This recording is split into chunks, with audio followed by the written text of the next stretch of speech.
Fuck I mean, feeders. I'm not. It depends on the money, honestly. 'Cause I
wake up to the sounds of the silence that allows for my mind to run around with my ear up to the ground. I'm searching to behold the stories that I told when my back is to the world. Was smiling when I turned.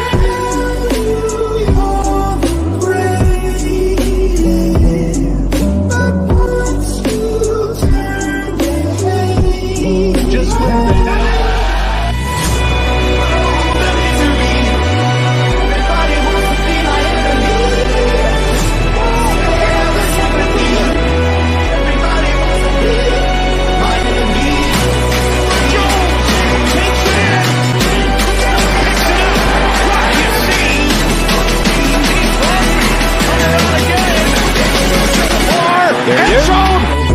I tried to the top, I've been out of shape, thinking out of box, I'm an astronaut. I blasted off a planet, rocking cause catastrophe, and it matters more because I had it now. I had a part of my ranking, had to go in opposition, kinda shocking, they run static with precision. I'm automatic, quarterback,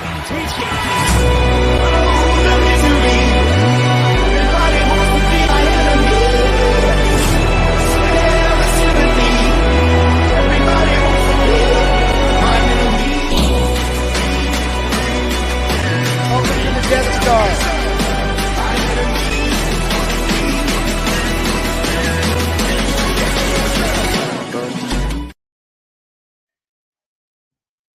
What is good, Raider Nation? Welcome back to yet another episode of Raiders Friday Night Roundtable. I'm joined by my friends Cortez, Sergio, Ray, and Eric. Say what's up, everybody. Salute, What's up, salute. everybody? Salute. Happy Friday. Facts, yeah, exactly. Happy Friday. Thank you guys. Thank you everyone for joining another great broadcast of ours. Once again, Add me first and back, Jeff. foremost, what's up? I'm gonna log into my laptop, so I'm gonna Okay. jump All off right. right, or Yeah. just add me back right now. Yeah, we'll do. All right. But yeah, so first and foremost, thank you to the members of this panel for showing up. Thank you to the mods in the chat for holding it down. We wouldn't be able to do this broadcast without you guys, as always. And last but not least, thank you to our viewers for commenting and watching along with us as we begin this broadcast. We got another great one for you guys, as always. Just a quick reminder before we do get started. We have already posted the links to our various platforms in the comments section. So when you get a chance, if you just check out all those links and just tap in with us on all of our platforms, it would be greatly appreciated.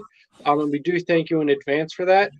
Just to give you an overview of those platforms, the first of our platforms is obviously going to be the Death Star Report YouTube channel, which we're currently broadcasting to. If you can subscribe to that channel if you haven't already, hit the notification bell, like as many videos as possible, and comment on as many videos as possible. That'd be dope, and we appreciate that in advance. Our second platform is going to be the Nation Nightmare YouTube channel, which is our Cortez's YouTube channel. Same deal there. If you could subscribe, hit the notification bell, like as many videos as possible, and comment on as many videos as possible, that'd be dope as well. Our third link is going to be the link to our Death Star Report Twitch channel. If you could just follow us on there, that'd be greatly appreciated as well. Another one of our links is going to be the Death Star Report on Instagram. If you could just follow us on there, throw some likes on some of our posts, and maybe share some of our posts not only to your story, but to your friends over DM. That'd be greatly appreciated as well. And last but not least, the final link that we're going to have in there is a link to our Discord. And we'd especially like for you to check out the Discord link because we consider it the heart of what we do here at DSR. So like I said, if you Daniels, yeah, salute to everyone coming just now. So like I said, if you could just hit that link to our Discord server as well and join that community, we'd love that, especially from you guys, and we appreciate that in advance as well. That Discord community is a great community. We have a whole bunch of stuff going on in there. We have a Raiders chat where we talk about Raiders stuff. But we also have a general chat where we talk about life in general. We talk about the NFL at large. We talk about other sports leagues like the NBA, MLB, and NHL. We have fantasy leagues, both NBA and NFL. We have free giveaways at times. We have free movie nights, which I believe we're going to start up again at the conclusion of the NHL and NBA playoffs. And we have links to all manner of YouTube videos, Raiders related. So like I said, we have a whole bunch of find all of us in in our tree, in our link tree too. Yes, exactly. Yeah, and we've also posted a link to our link tree in the comments section as well. So if you want, you can check out that link tree, and it has the links to all the separate links that I just described for you guys. So like I said, whenever you get a chance, if you check out those links to all of our platforms and tap in with us as on all of our platforms, we greatly appreciate that. In advance, do you want me to drop the link for anybody? If you have the link to anyone else, like any specific YouTuber friend, for like if OG wants to show up. Oh, you need to drop link to the StreamYard. Yeah, sure. And not to let oh word. Oh, I see him now there. Okay. But yeah, so like I said, if you could just check out all the links to our various platforms, that'd be greatly appreciated. Like I said, the Death Star Report YouTube channel, the Nation Nightmare YouTube channel, the Death Star Report on Twitch, the Death Star Report on Instagram, and last but certainly not least, the Death Star Report DSR Discord server. So like I said, if you could check out all of those links for us, and if you even want to check out the link tree, to check out even more links of people and other platforms associated with us, we'd greatly appreciate that as well. So with all that out of the way, and just also a quick reminder, we're going to be posting all those links multiple times throughout the duration of this broadcast, so you guys will have ample opportunities to check out those links. So like I said, we do appreciate it in advance for you guys checking all those links out and tapping in with us on all those platforms. So with all that out of the way, and without further ado, let's begin our broadcast. So before we get into anything Raiders specific per se, I just kind of wanted to take the time, maybe go around the panel and say a few words about obviously the legendary Jim Brown, who was announced passed away today. I do not know if the cause of death was it was natural causes.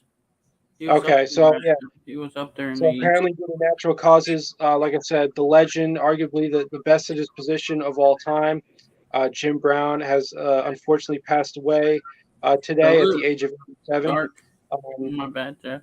So yeah, rest in peace to what was a living legend, but is now a true legend who has now become immortalized for sure. So. I don't know if you guys just wanted to go around the panel. I'll start off by just saying some stuff. He was a fullback coming into the NFL, and he played 9 years. He was every game he had over 100 yards rushing. Like nobody, he would stiff arm the defenders. And then plus that, he played a good year. He played phenomenal for 9 years. He became an actor. I don't know if you guys all knew that he was an actor in a movie. Yep. A bunch of movies. Yeah, and then plus that he became an activist for the community. And then just this last season, they changed the leading rushing title to the Jim Brown leading rusher, the Jim Brown Award. And our own Josh Jacobs won that, and this means a lot to Josh Jacobs. But a lot of people throughout the NFL, that's why you guys seen I switched my profile or my YouTube picture on Nation's Nightmare channel to the morning, and it shows the Raiders. Like that's why I picked the Raider one, because it showed them giving support to him. Like regardless, he played with a different team, he still was the best running back in NFL history. That's just my opinion. I don't know if all of you guys feel. Sergio? I mean, yeah, this Brown was probably like at least 20 to 30 years ahead of his time, or maybe even 40, because with the numbers that like he produced, no other running back could do what To he this did. date too, Sergio. Hmm? Like, and then plus that how he would stiff arm them too to get them off of him, the DBs. Like, there's no running back that could do that nowadays. Yeah, I mean, this guy, he would literally be the team the entire time. He was basically like what Josh Jacob was a little bit, a 2,000-yard just running back, except he just did it every year like it was a normal thing. And played 9 years, like, and then he stopped on his own. He wasn't pressured to stop, and he's played through injuries. Like, he just gave it all he had. Never missed a game too. I forgot to say that he never missed one game out of the 9 years playing.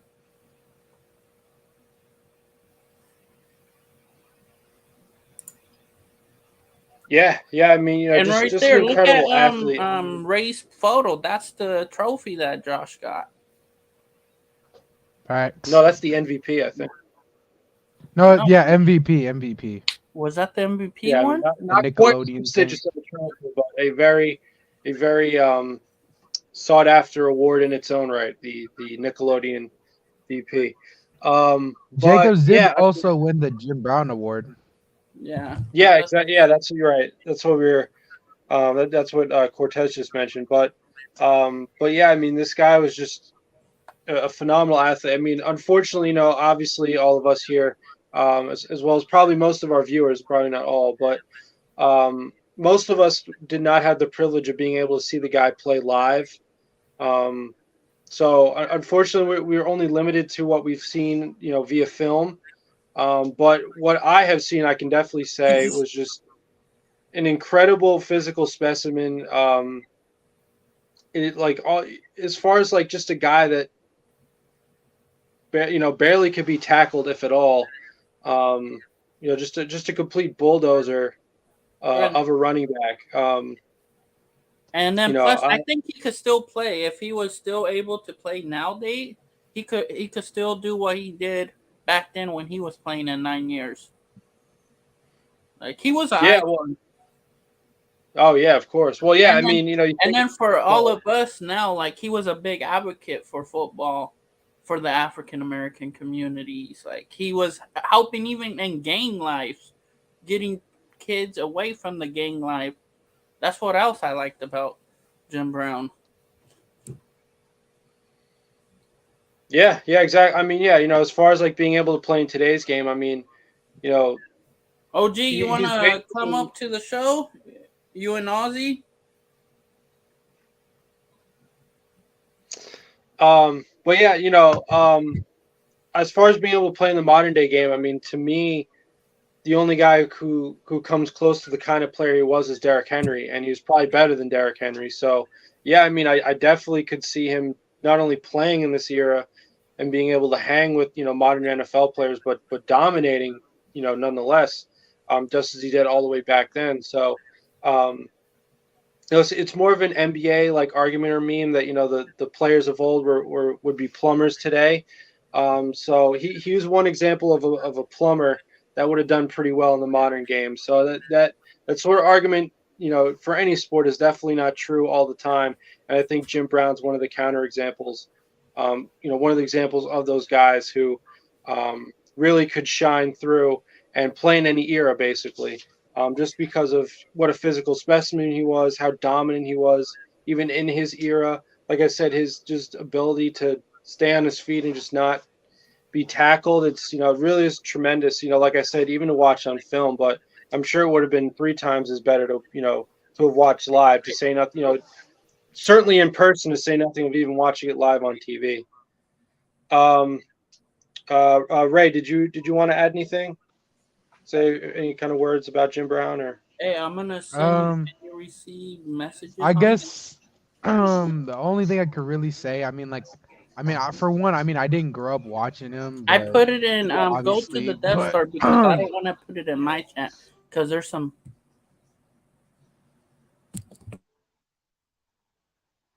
wait, okay. Yeah, go ahead. So Sorry. yeah, no, you're good. So as I was saying, I didn't grow up watching Jim Brown, but as seeing obviously highlights and him as a player, he was a dominant player at his era and possibly obviously probably a top 5 running back all time of how people put it. But Mhm. yeah, just probably the greatest running back in Browns history if Nick Chubb ever takes that, which probably not. But um overall, he had a great career. I really can only say so much, but he at one point how you guys said he was a very dominant player, averaged Mhm. over 100 yards a game. He just had that dog in him. So He did. literally, Quite literally. Yeah, no, exactly. Just like a sensational player. Yeah, you want to talk about like grit or just like the will to win. To me, he really embodied that, right? Like he's really the mm, shining example of, you know, just an insatiable will to move forward and to get, and to lead your team to victory. I think obviously I think he played before the Super Bowl era, but I think he led the Browns to 5 NFL titles, if I'm not mistaken. something like I don't Maybe know. I believe. I think he might have. We could look it up, but I mean, obviously, like multiple times over, a championship player. So, and any way you cut it, just like an incredible leader, incredible talent. As Cortez mentioned, even not just on the football field, but in the in the movies as well. He was a great actor. And just He the was a civil advocate rights to get the activist. bad, get kids to not be bad. That's what else. Like I like advocate. Like I think all of you guys know too. My favorite all-time player is Willie Brown. It's not just only because of him on the field; it's him off the field. That's all I'll go to. Is Hey, sorry, Jeff. I gotta head out right now. Sorry, man. Yes. See you, man. Thank you for Yep. hopping on. see you, Ray. Good luck with everything. All right, later, Ray. What's up, OG? You Talk know, about. I know you got to see Jim Brown back in the day. Hey guys, no. You didn't? He retired the year that I was born, but I watched a lot of documentary films on him when I was a little kid. Okay, um, Jim Brown created what today's running back: the stiff arm, the spin moves, also the elusive back, but also he would truck guys at the end of his runs. So there goes, there's your Emmett Smith. There's your Walter Payton. There's your beast mode. There's your Josh Jacobs. Like all the things that he created today's, like all today's running backs learned basically came from Jim Brown. And plus, I grew up near Syracuse, New York, where we went to college. So we watched a lot of, historic pictures on him. He Oh retired the yeah, I year he forgot was to bring that up born. too. And the crazy thing is, when he went to Syracuse, he didn't have a scholarship until he played after 1 year. I think he got one finally. Right. But before Jim Brown, running backs didn't stiff arm and spin move and truck guys. Jim Brown invented all that, and that's why he changed the entire game. And now today's best running backs do what Jim Brown did. So if he were born, 50 years later, would he be playing today? Yeah, he'd be a freaking superstar still. right. But he also did other things. He transitioned football to, a movie career, and he also was a civil rights activist. I mean, Right. the guy did a lot of things. Yeah, he's a great man, a great human being, a great everything. But being a running back, yeah, he was in the NFL, but he was so much more than that. Mm-hmm. Yeah. Yeah, exactly. Just like a true Renaissance man. And yeah, I mean, like you said, I mean, not only would he be able to play in this modern era, but he laid the groundwork for modern running backs, to be able to do what they do now, right? Agree 100%. That's exactly what he did. Hey, Jeff, when did your uncle play? He played like in the 70s, so this was That's after. And then also this is I cannot pronounce his name. His nephew up above you, OG. Yeah, Phil Villapiano is my uncle. I interviewed him. Yeah, remember? Yeah, you said, you. That was the greatest interview I've ever had. Yeah, he's awesome. Best storyteller of all time. I still remember Purple Rain. Hey, you should have seen Jeff's reaction when he heard Spillane change his number to Jeff's uncle's number. Did you hear about that? No, Spillane changed his number to your cousin's number. Yeah. So I mean, look. So now Jeff is on Spillane right now. Yeah, he's better. Like, come on, man. Like, first you're a former Steeler, you're coming to this team, so it's already I feel a little iffy about it. But now you're wearing my uncle's. Like, you're gonna have to impress me this year, otherwise I'm going to. The memes will rain down on him this whole offseason. I will not let him live. Right, but he can't do a can opener like your cousin did. Drive people. Yeah, and I'm not looking for that because nowadays that's a personal foul. So nowadays that's a suspension. Yeah, exactly. It's right. It's many things. Freaking, you can't even have Stickum either when Right. Yeah. When I interviewed your cousin, he told me I said you need to write a book. He goes, you come write it, and then he changed my name. It used to be OG Daniel. My name was Daniel. Then somebody gave me the nickname OG. But then when I interviewed your uncle, on the interview, he changed my name to OG Jack Daniel. And that's why I go by that moniker. He gave me, when Phil Villapiano gives you a nickname, you don't turn that down. Yeah, and he told me, I said, you should write a book. He said, no, you come write the book. And I was like, I will, gladly. Where do you want to do this? He goes, well, I'm in Jersey in the summer, California the rest of the year, blah, blah, blah, blah, blah. I was like, okay. Is he a lot over in Cali? I would love to connect with him and write that damn book. When does he come and see you guys? Well, I guess it kind of depends. Like, he's always all over the place. Like, he's a big golfer, so he's golfing a lot. What'd you say, Cortez? I said, how often does he see him?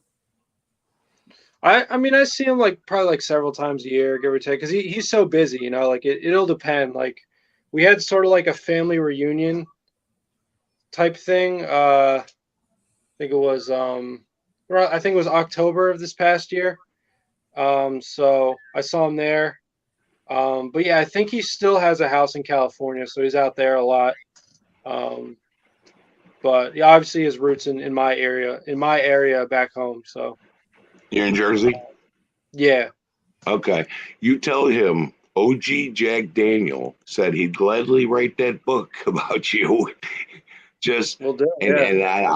Cortez has my phone number. He can give it to you. You can give it to him.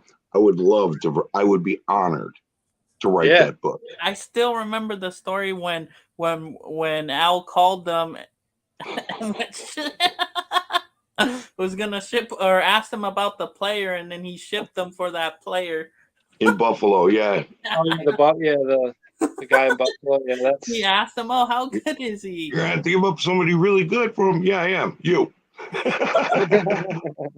He told that story. He told some great stories. We got an exclusive actually about a guy named Purple Man. Well, I'm not going to get into, but he is the greatest storyteller in NFL history, and I would love to put together a book, but I don't want to make it just about his stories. I want to make it about him too.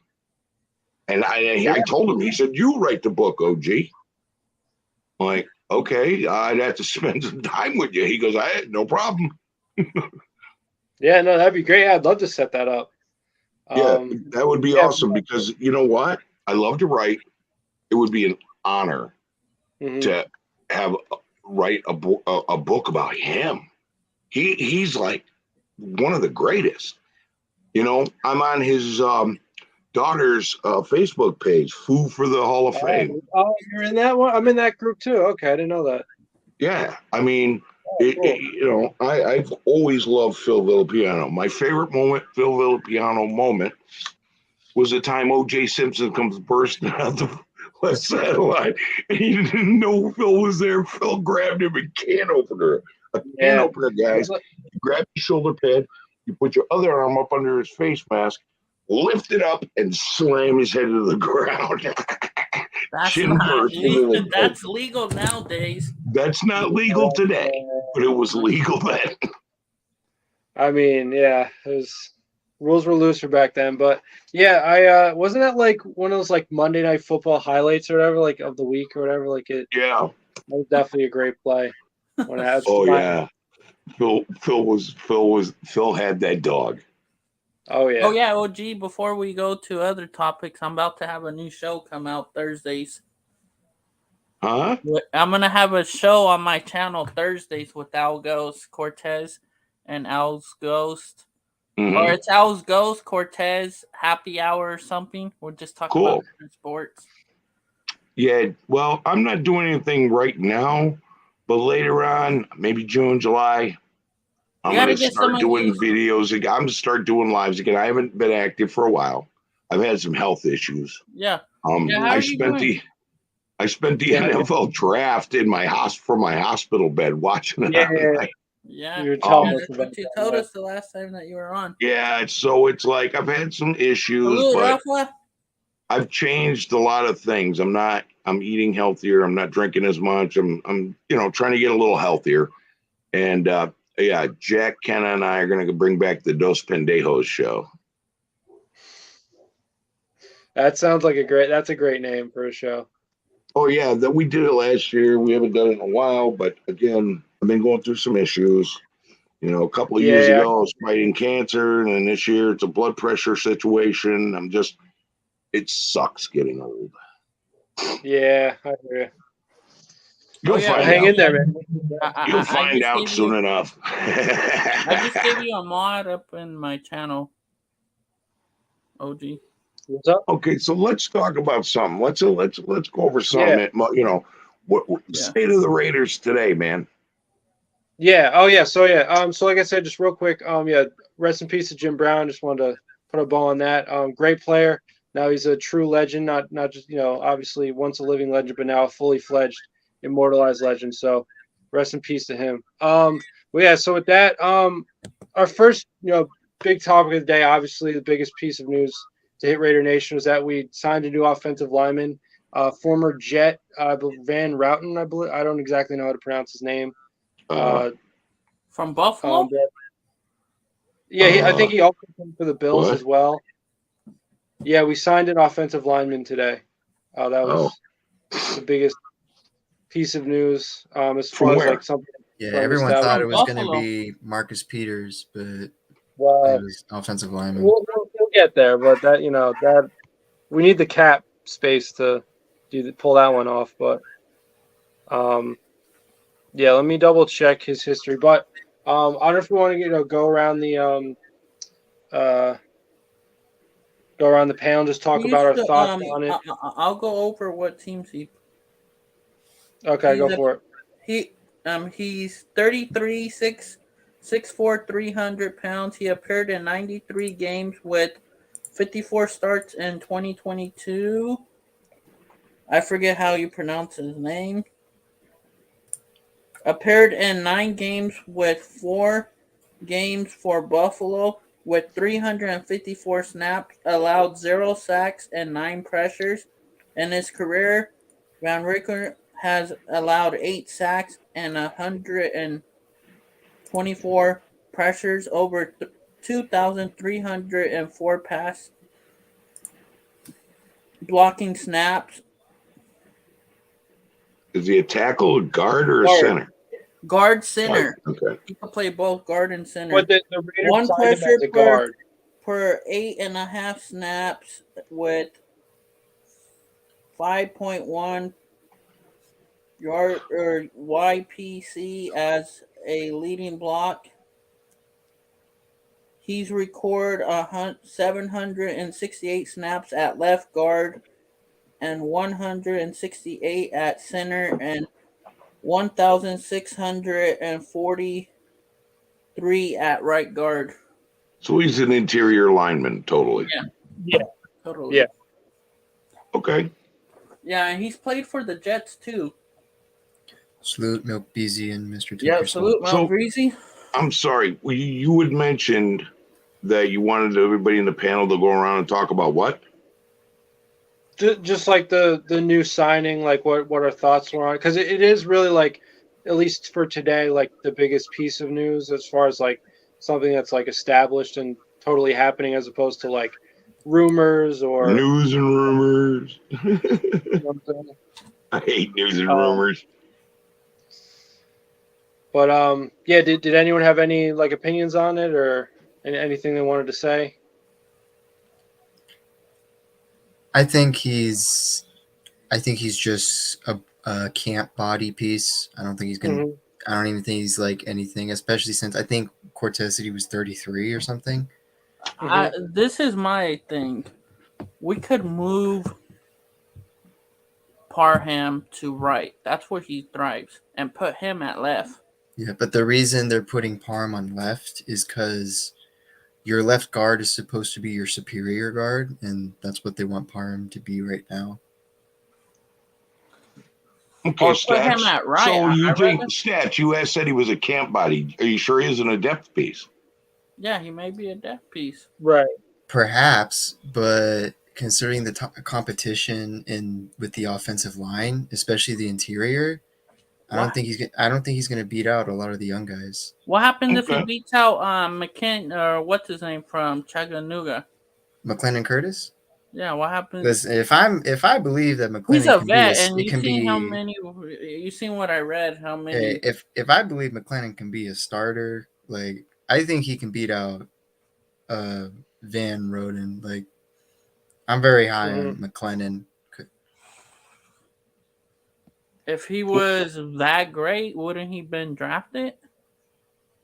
Hey, there's a lot of guys that are great and they weren't drafted. But this guy got a career under his belt in the NFL, and Curtis is coming in. I mean, that's true, but I mean, I respect that, but it's just my personal thought that, like, I don't know, like, because looking at it, it seems it doesn't feel like he's gonna be like even a starter where his age is at, or even where he could be a depth piece, like OG said, but I don't know. It seems this regime is rolling heavily with just they're favoring the younger guys a lot more. Yeah, I understand, but also understand if you're an offensive lineman, you have a longer career than most players. That's true. You can be around a while, you know. Mm-hmm. I don't know. Eric? What do you think? Are you talking about the pickup, or you're talking about the what's his face, the lineman, right? Yeah. The guard from Buffalo, yeah.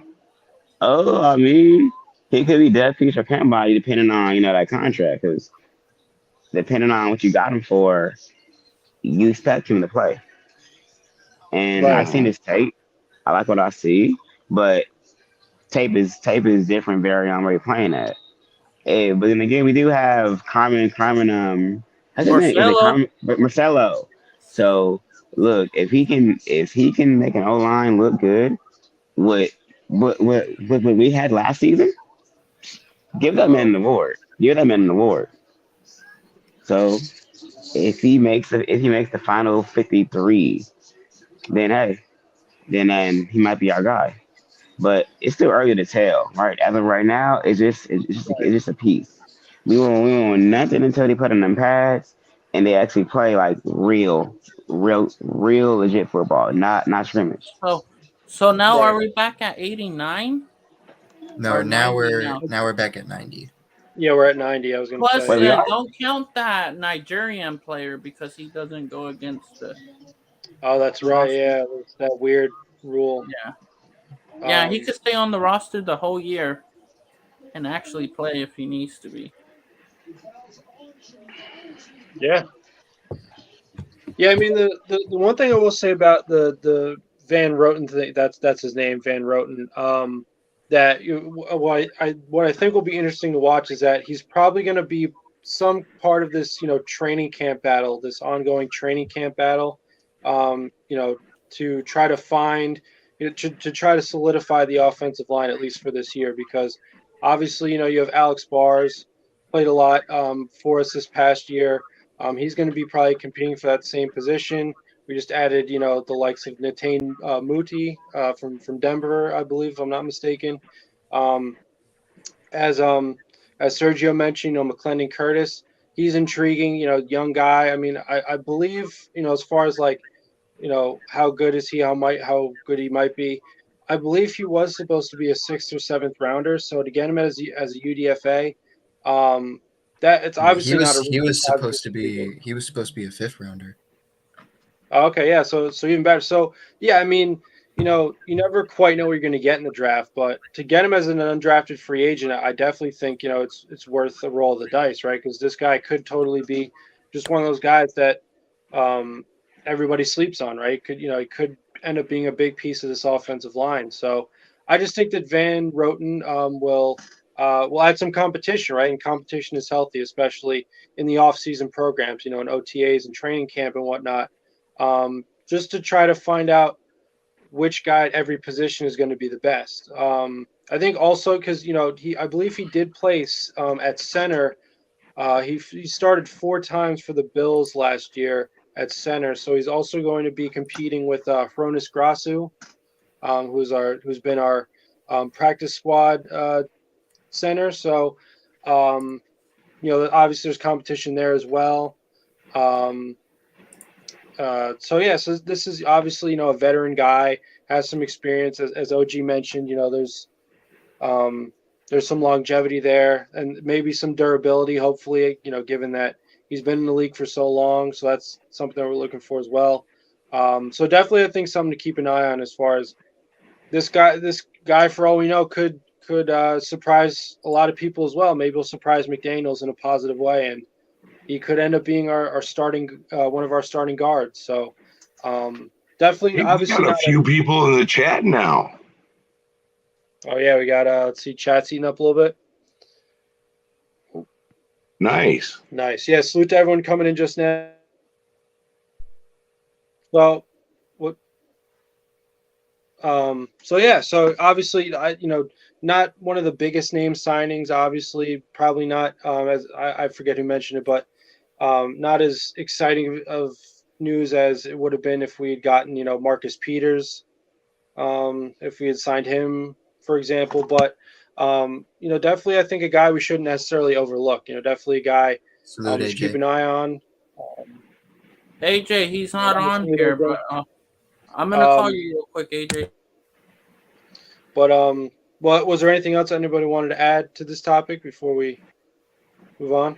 I'm kind of glad we didn't get Marcus Peters, and not to bash the guy. He's not what he used to be. He's older. And in that position, there's not a lot of longevity. But also, this is an old zone guy trying to go play a man defense. That's what I've been saying. I just couldn't see the fit, man. What you just said is what I've been saying the past 2 weeks. Oh, okay. Good. Like, it doesn't make any sense if we. Yeah, I mean, so I don't sound like a complete idiot. That's great. Yeah, like I've been like even me and Jeff have been saying this. Like, it doesn't make any sense to sign him because last year he had his worst season. He gave up 7 touchdowns, and if he only played 13 games. But if he played a full 17 season, he would have gave up like over 1,000 yards. And he's not the same Marcus Peters he started out to be. I mean, come on, everybody gets old. Everybody gets old. Right. You'll get old. You'll eventually. You guys are young. I'm an old guy. You're gonna get old, and it happens quicker than you think. No, man. Because back when I was, 19, I was 10 feet tall and made of steel. Today, I'm like, oh shit, I gotta be careful how quickly I stand up. Yep. Yeah, no, yeah, for sure. And I believe Marcus Peters he tore his ACL in 2021, so he missed all that season. So and he's really there's injury somewhat prone now. right. There's somewhat of an injury concern now. Yeah, as we also discussed, he has sort of a reputation as like a gambling kind of corner. He'll give up some wide open looks, but he'll make up for it by being a ball hawk, which it's tough to say. I mean, I guess it would depend on, I guess first and foremost, what Patrick Graham sees or he thinks he can get out of him. But yeah, I mean, if it's me, I just don't know if the juice is worth the squeeze. Also because as a free agent, you have to renegotiate a new deal. As we also discussed, at least right now, as it stands right now, the cap space that we have available right now doesn't really seem to be there to justify signing him, especially what he's probably going to be asking for. And obviously, as an older player, as at the end of his career, he's probably going to want to try to have that last contract, that last big sum of money before he really either starts going on 1-year deals or he retires for good. So you use one of my favorite terms. I haven't heard it in years. If the juice is worth the squeeze, I love that term. I haven't heard it in a long time, but yeah, that's a good one. Yeah, it's a good one. Yeah, I just started using it recently. It's it's good, especially when you talk about NFL players, right? Because you always got to make that judgment between. What's ironic about that is that his account, I think he calls himself Juice. Oh, really? Yeah, well, that juice is dried up, man. I'm telling you. I hate to say it. I mean, don't get me wrong. Guy should be respected. He's an NFL player. He was really great. But what the word was highly emphasized. It's right. Nah, man. He's not a good fit. And I think a lot of Raider fans are, I don't want to sound mean, but delusioned by the fact that he is a Raider, like by heart. Right. And I understand, like, I would love players that are Raiders to be on the team, but only if it in makes their sense. prime. Yeah, and only if it makes sense. This one just doesn't make sense at all. No, the juice ain't worth the squeeze. The juice is dried up, and you know what? It's not a good fit. It's just not a good fit anymore. And especially the fact that he's an old zone guy trying to play in a man defense. Patrick Graham's a man guy. I just don't see this working out. Yeah, it's like I said, I mean, you think about its market value, right now as the cap stands, it's right on the bleeding edge. And obviously, which I also wanted to get into as well at some point was, if we do end up trading Hunter Renfrow, that does open up some doors and, some cap space. So I'm just talking financially, it's probably possible. But even if you do make it happen, like we said, is the juice worth the squeeze? That's the big question. So, we got Hunter Renfrow in the 4th round of that draft, right? Yeah. Okay. Yeah. No, fifth rounder. He was a fifth round. Okay. So here's a scoop, man.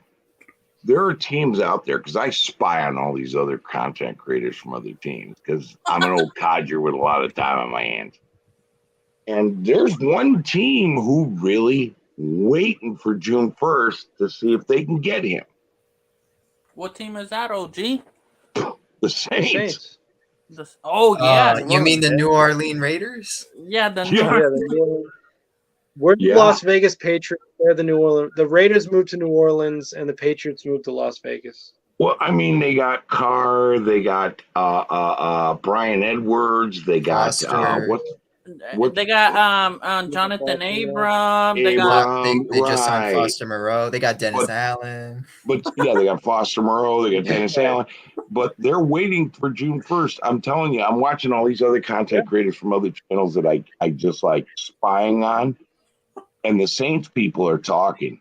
The Saints guys are talking about, it only makes sense if we could get Hunter Renfrow. And I'm like, what? What the heck are they going to do with all these receivers that they got there? They got a bunch. They don't have. Yeah, but the thing is, they were talking on their channel about not having a good slot receiver. Yeah, exactly. And they were like, it does make sense from a need standpoint. Because they have Michael Thomas, but he's always injured. And right. then they got Chris Olave. Don't they have somebody else that's small that plays the slot now? Rashid something. Oh yeah, let Rashid me go Shaheed. check He's a vertical guy though. Yeah, I mean they got all the. I mean I'm sorry, I don't know these names very well. I just know what I'm listening to these guys talk about, and I'm like, because if you're not a Raider, I don't know your name. Sorry. And I'm watching these guys, and they're all talking about this guy or that guy. This Jets guy. There was a funny Jets guy who was pissed that they got Aaron Rodgers because he wanted Derek Carr. They have Rashad Sheldon. Wanted Derek Carr. It's probably Zach Wilson. So this guy's last name is Shaheed. Yeah, Jarvis Landry still with the Saints? No, Landry's not with the Saints. Yeah, it was Rashid Shaheed or some stuff like that. And then they got what's his name, Smith. They got Brian Edwards. They got. I know they got a guy named Olave. Chris Olave is their number one receiver. He's the number one. Okay. But they said they didn't have a really true slot receiver, and they wanted Hunter Renfrow, and I'm like, what? They're waiting for June 1st because they want Hunter Renfrow. I'm like, oh yeah, James Washington's from I'm gonna be honest. Pittsburgh. If June 1st we traded Renfrow to the Saints and then signed Marcus Peters, I will actually be mad. Because that would be the worst exchange I've ever seen. Here's the thing that kills me. I have a signed Hunter Renfrow full-size helmet. Yeah. Raiders helmet. And it's like, come on, man. Yeah, that's why I got a who was number 27 for us? Trayvon Mullen? Trayvon Mullen's jersey. Oh, God. Autographed jersey. I got a Trayvon Mullins. I got a Jonathan Abrams. I got a Hunter Renfrow. I got a Cleve Farrell. Hey, can you get signings from the guys that are staying? No, understand this. No, understand the new Patriot way. Mini helmet. The new Patriot way, do not buy anybody's jersey. It's going to be a revolving door. I got a Devontae Adams jersey. I could get a Tom Brady owner Raiders jersey, right? Yeah, bro. I got a Tom Brady that's jersey so disgusting. That says he's OG, were you frustrated when you heard that Brady's in talks of like part ownership? It's gonna happen next week. Finalized next week. First of all, no, I wasn't frustrated. I was disgusted. I watched the Tuck Rule game. Okay. Yeah. Okay, he owned the Raiders. Now he owns the Raiders. When he bought into Mark Davis's freaking basketball team, I was like, oh, hell no. Are you fucking serious? You're selling your soul to this fucking piece of shit? And then now partial ownership? I'm sorry, that triggers a gag reflex. OG, so if Mark down the line needs his help to pay for the team or because you guys know Mark doesn't have nobody under him. Right. No kids. Maybe this is a foot in the door for. Oh God! Don't finish your sentence. Don't finish your sentence. No, you're gonna make OG flip out if you say that. Yeah, no. OG is probably. The gag reflex is triggering. Okay, stop. Okay. First of all, Mark doesn't own the damn team. Carol owns the team. If she's smart, before she dies, she'll sell it to Jeff Bezos and tell Mark, here's your money, here's your cut. Go to freaking P.F. Chang's and live your life. And by the way, find a hairdresser. Hey, Mark needs to cut that bald one time and just let it grow back. Hey, he would look a lot better bald. I'm sorry. Mark Davis has the same haircut as two legends, Pete Rose and Mo from the Three Stooges. Hey, OG, just wait for 1 second. I think I got a photo of the Three Stooges. Yeah, Mark could become a father if De Niro can become a father at how old? Look, you see Mo in the middle. Curly is freaking Ziegler. Oh, it's Mark. no. Curly is McDaniels. Curly's McDaniels. Yeah. McDumbass. And then who's the other one? Larry. Larry looks like Dave Ziegler if you look at it. Yeah. Yeah. Look, I'm going to tell you right now. One of those three guys I still have respect for, and that's Dave Ziegler. Our draft, we didn't sit there going, what the hell? Okay. Right. When we started drafting, we had a pretty good draft. Okay. Numbnuts, he's yet to be proven. And Mark Davis is Mr. Bad Decision Maker. Okay. He started off, he got Reggie McKenzie to clear out the dirty bad contracts. And Reggie hired Jack Del Rio. Okay. Way it's supposed to be done. Then the next time around, he hired Gruden and then told him to hire the GM. That's ass backwards. This time he goes, oh, I'm going to hire the coach and the GM. No, stop. Hire a GM. Let the GM hire the coach. Sit back, shut up, collect your profits. Because the Allegiant Stadium is a cash cow. Stop involving yourself with decisions. Okay. There was a draft where we got Henry Ruggs, first pick. Mark Davis went full memorial to Al Davis and was like, there's my Cliff Branch. And he picked that guy. Well, how'd that work out? Yeah. That makes it sound even worse. Mark Davis is a horrible decision maker. Yeah, he I don't know. It's we've talked about this before on the show, but I don't know. I mean, as far as like ownership is concerned, like bringing Brady in, like it's possible that he could I guess give some wisdom as far as at least how to understand McDaniels better, right? Because obviously who would know McDaniels better than Tom Brady, but the biggest thing in the way of that is that if he's going to be a broadcaster and spend all his time, focused on that, how much time is he actually going to have a hands-on, football-oriented, influence on this team, even if it is positive, So, don't get me wrong. Don't get me wrong, guys. Josh McDaniel was in Denver. He did not have a great record, but he put together a team that the year after he left, they brought in Peyton Manning and won Super Bowls. Okay, that team he built the core of that team. I'm not going to okay, maybe they didn't give him long enough. I don't know. And they didn't buy into it. Well, right now, maybe he's doing the same thing. But Devontae Adams ain't buying into him right now. Right. Okay. Let's see where this goes this year. I'm no longer going to just hate on McDaniel. I'm just going to sit there and be a watcher. Right. Keep the bar low. And, okay, show me. One thing I am glad though is I'm glad that we got one thing out of the way, is that now a lot of us can trust Ziegler.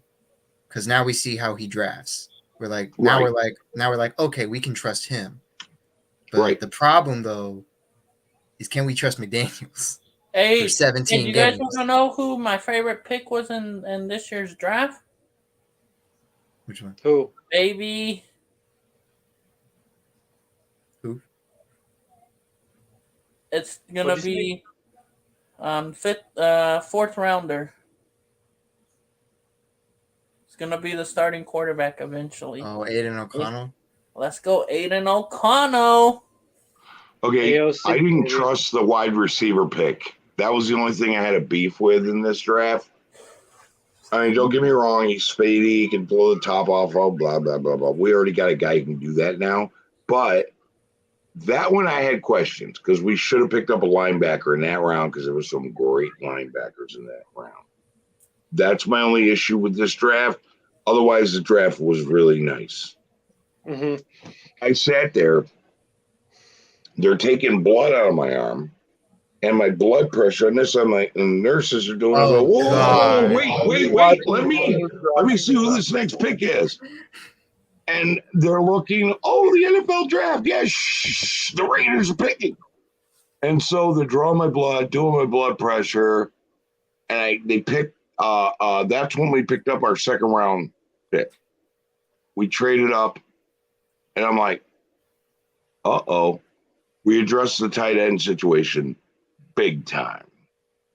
And I went, that kid should have been like mid to late first round, and we got him in the second.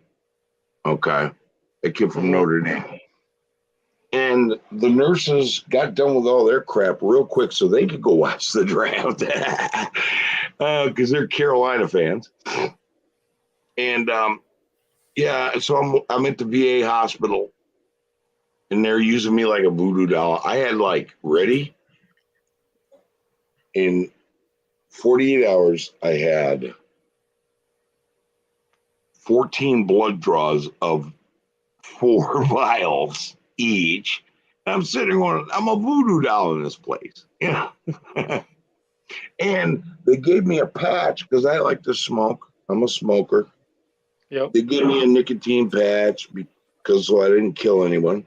And I did this for a couple of days, and they did all kinds of scans, like chest scan to make sure there were no blood clots, head scan, neck scan, body scan. So what had happened was I was on this blood pressure medicine for like a month, and little by little I'd be all walking down the hallway and just stagger and have to brace myself. And it got worse and worse and worse. So the last time I got up, I came out, I'm making coffee in the morning, I'm getting ready to go. And next thing you know, I feel my daughter screaming, "Daddy, Daddy, Daddy," pulling my shoulder. And I'm laying in a puddle of blood. Oh, yeah. My tooth went through my lip, and I broke a rib, apparently. So I got that pinched together, got some ice water on it, and then I turned around, looked at my, I was like, I don't feel right. We gotta go. And so she drove me to the VA. They checked me in. So I got 5 stitches in my lip, and I'm still waiting for the strings to fall. My rib, I had to wrap for a few days because every time I'd cough or laugh, oh God, that was excruciating. Now it's better. Things are getting better. I started eating healthier. I cut down on the drinking. I'm just cutting back on the smoking. I'm trying to like get healthier. But damn, that scared the living dog shit out of me because that had never happened to me before in my life. Yeah, that's like a super scary story. I'm glad you're okay now. I mean, I'm getting better. I'm doing better. My blood pressure's down now. I've cut my medication in half, and it's down. And I have to give a report on Tuesday. But I'm a person with a lot of life in me, and I'm telling you, after that happened, I was rethinking my life a lot. Yeah, experience like that'll do that to you. Yeah, and there were side effects with my medication, with another medication I had to take for, the prostate cancer I dealt with a couple of years ago. There's a thing they shoot into your stomach, and it's slow time release, takes 6 months. Mm-hmm. And that kind of mixed with the blood pressure, it created a blood pressure problem, and the blood pressure meds kind of fought with that, and those two went back and forth, and all the side effects came out in like a day. And so I'm like, all right, I gotta walk this tightrope. But listen, I've been a Raiders fan for 50 years. Half a century I've given my life to this team. Okay? Fuckers, you owe me another Super Bowl. That's all I say.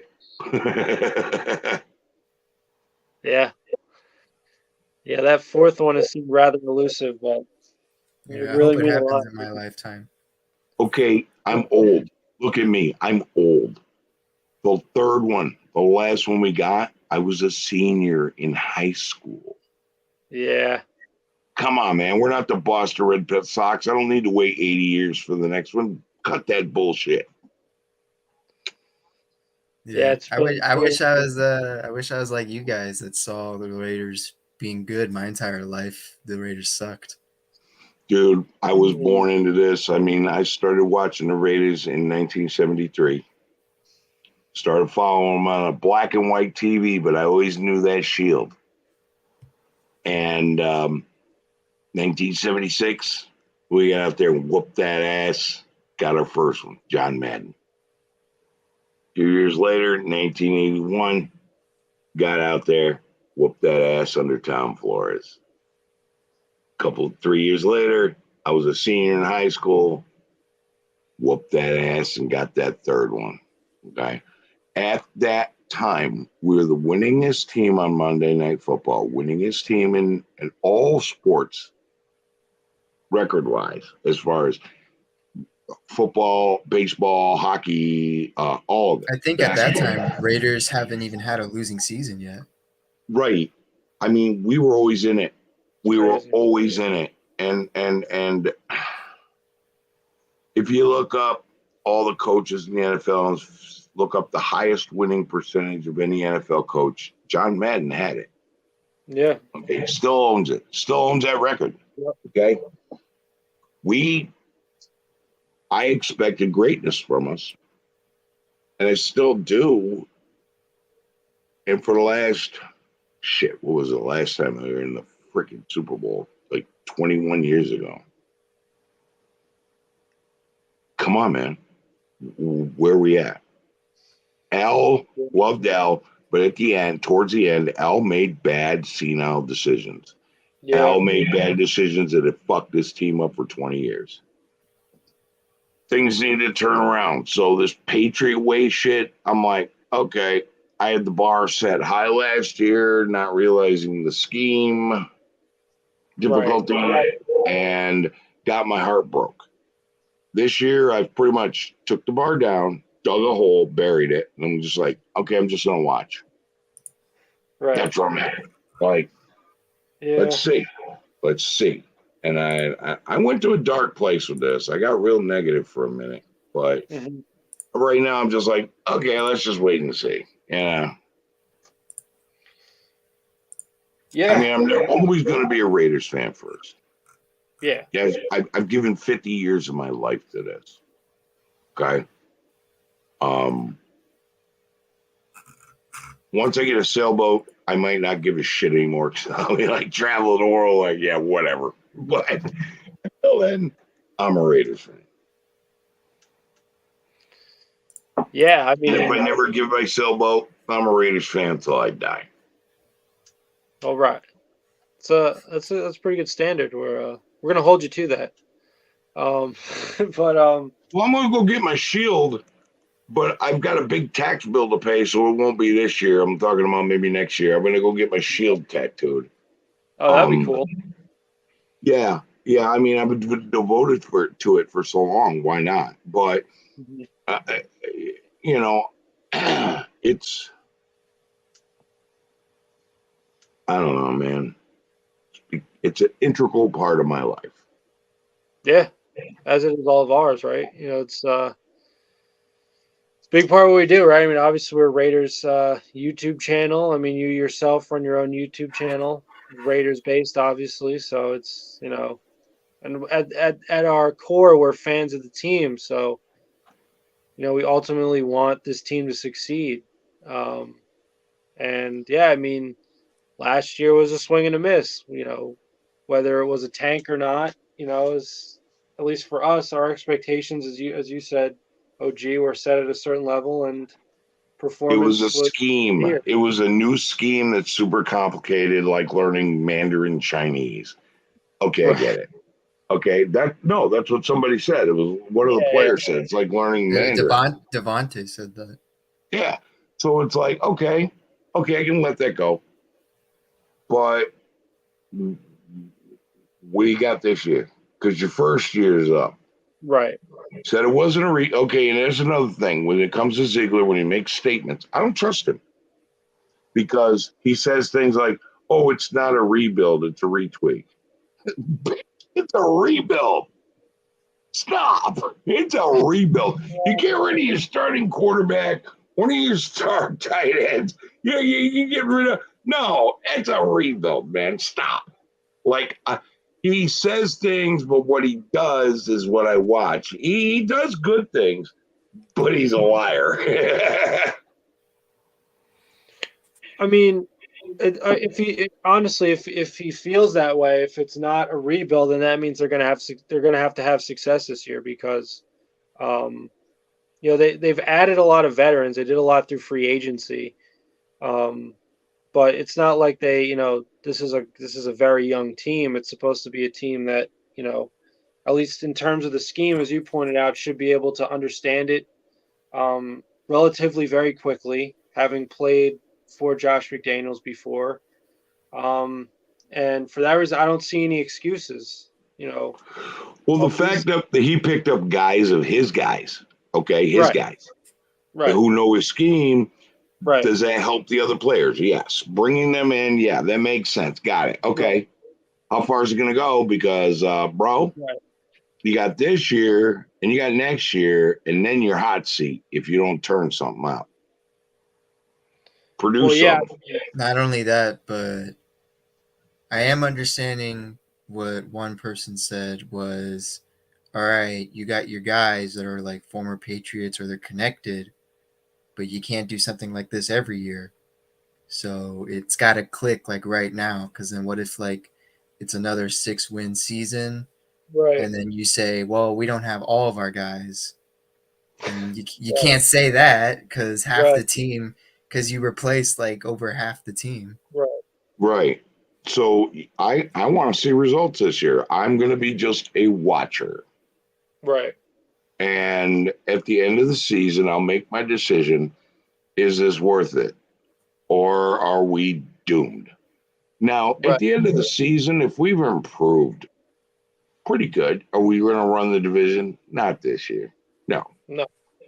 But have we done better? And I don't mean 7-10 better. I mean more like 10-7 better or 9-8 better. I can live with that because we went 6 and what? Come on. So at the end of the season, if we're 3 games better than we were last year, okay, I'm going to sit back and wait. Let's see what you got for me next year. And it better be improvement or this experiment failed. That's where I'm at. Right. Yeah, exactly. I mean, because an offensive scheme thrives in its 3rd year. Okay. Right. You get in there year 1. Oh, that didn't work. Year 2, a little better. Year 3, thrive. Show me that you're on the right track. And next year, I'll watch, of course, because I'm a whore. I'm always going to watch the Raiders.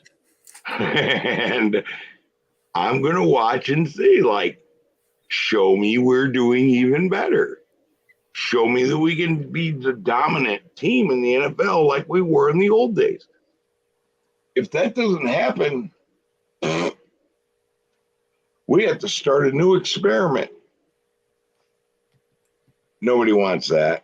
Yeah, nobody's going to keep faith in that. By then, I should have my sailboat, and I'll be like, yeah, fuck it. I don't care. Go. I'm in the Bahamas. I don't give a shit. I don't want to be that guy. I want to be the guy in the Bahamas trying to go, I got to find the game.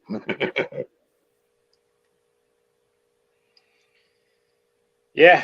I mean, obviously, my attitude's pretty much the same. Like, we'll have to see, right? Like, I'll believe everything I've been told when I see it, because that's ultimately what it comes down to. Yeah. Like right now, like if I can say if like the season started right now, like I just have us at 8 wins right now, where it's like where we can maybe steal a win or two, but I just feel like that this team right now, like before training camp, before everything, I just feel like we're not there yet to like make a push in anything. Well, yeah, and here's the way I see it. If you can tell me what you want to tell me, front office, show me. Because I'm not watching what you're telling me anymore. I'm not buying into what you're telling me. I'm buying into what you're showing me.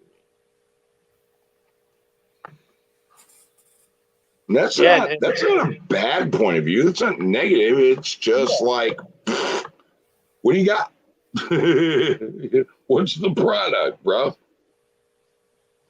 Right. Yeah, and I mean, this is also a tough schedule. I mean, I've seen that their schedule's raised the 10th toughest in the NFL. Yeah, and I really don't like how they designed their schedule at all. Like right after I saw this, number 1 or number 2 toughest. Yeah, right after I saw the 10 schedule toughest, release, they're giving us a break. After I saw the schedule release, I'm like, I don't like this at all. Especially we have, I think they said, the second most time zones that our team has to go through.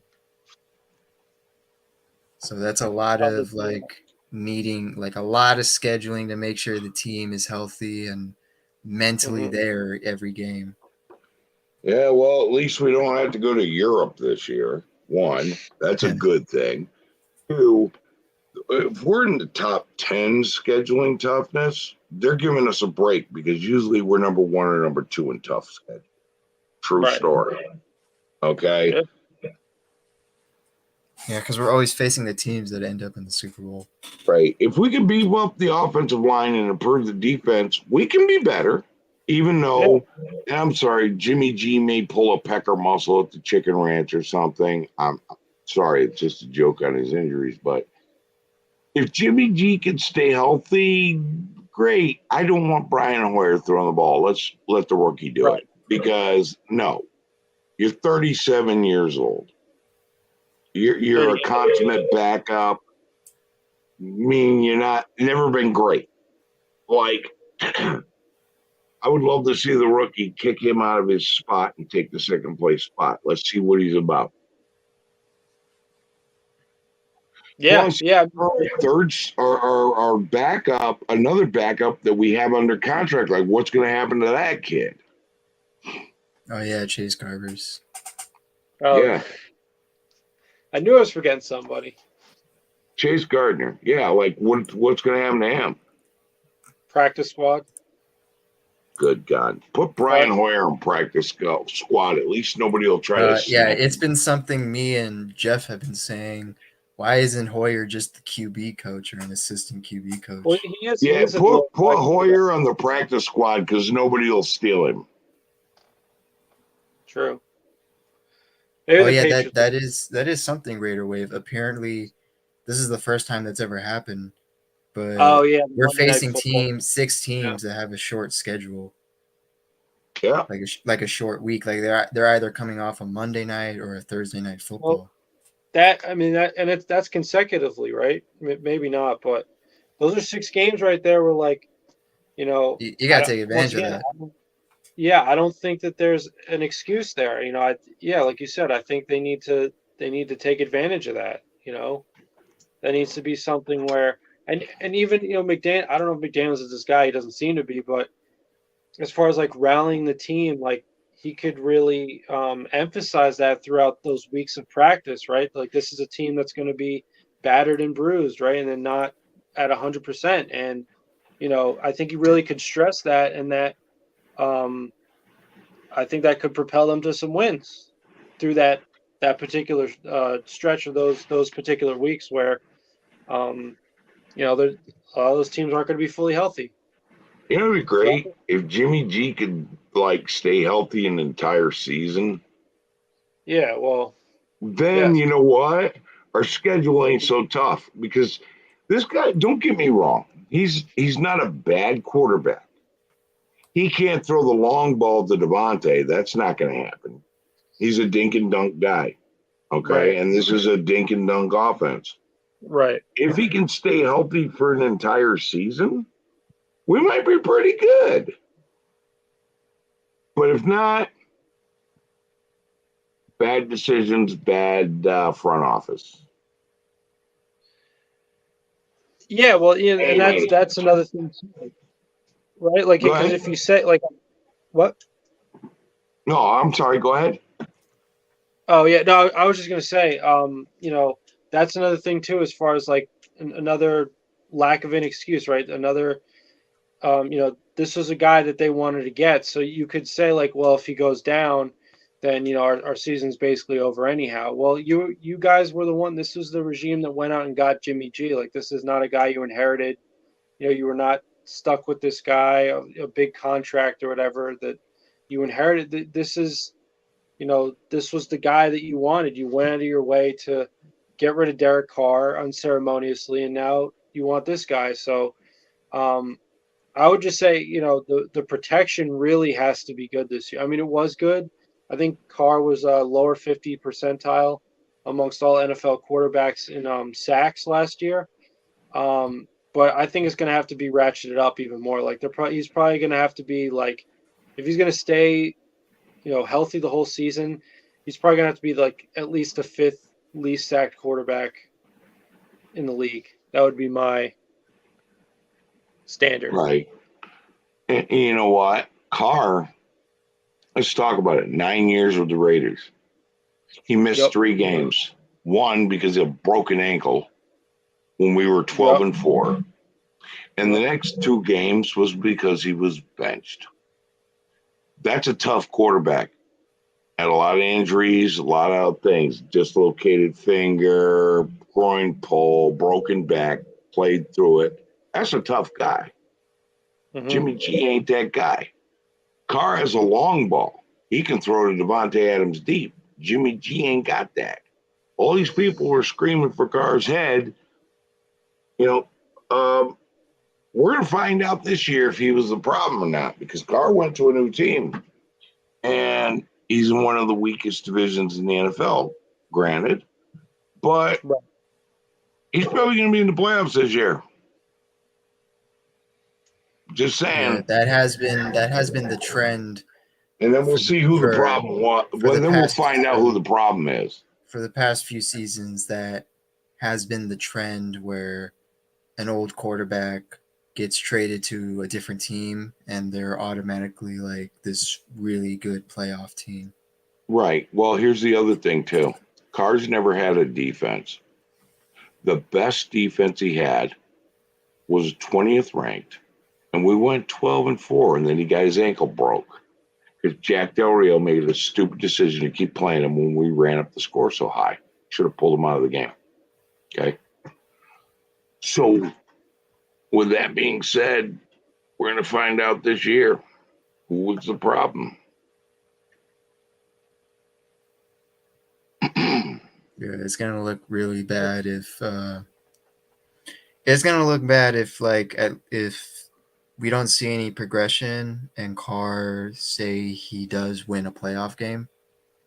Like if we win, say 7, if we had 7 wins, Carr has maybe like 11 or 12, and then wins a playoff game. That's gonna look really bad on the regime.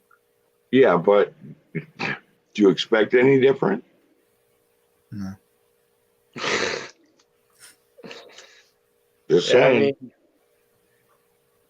I mean, this is the thing, right? Like the way I look at it in general is you have 3 wild card spots, and there are some. We went through the schedule. There are a lot of games where, honestly, like looking at it right now, they're a coin flip, right? Like there are some games that the Raiders could win or they could lose, and I think to your point, Sergio, about you could trust Ziegler all you want, but his power only extends to setting up the team. That's where his power ends, and where McDaniel's power kicks in is on the field, on-field in-game management.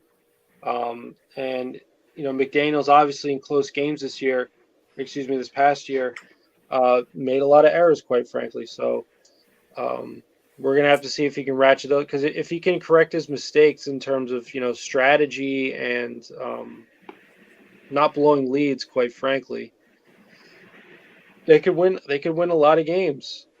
That Oh God. they the kind of games that they lost last year, they could win this year, and then I think we're talking about a playoff team. But that's a big if, I think, because I'm not at this point comfortable with declaring that McDaniels has that in-game management kind of capability. So that Let I me think ask that's you a question. yeah. Before McDaniels got here, how many come from behind wins did we have? How many overtime wins did we have? Derek Carr holds a record for that. I think before we lost overtime against the Cardinals, Derek Carr was the only quarterback that consecutively never lost overtime games. Right. Really? And then McDaniels Yeah. showed up. I think before the Cardinals game, he was 9-0 or 10-0. Wow. His overtime wins and his come from behind wins, he held the record in the NFL. Then McDaniels showed up. How many come from behinds did we have last year that we won? We blew leads and could not come back from behind.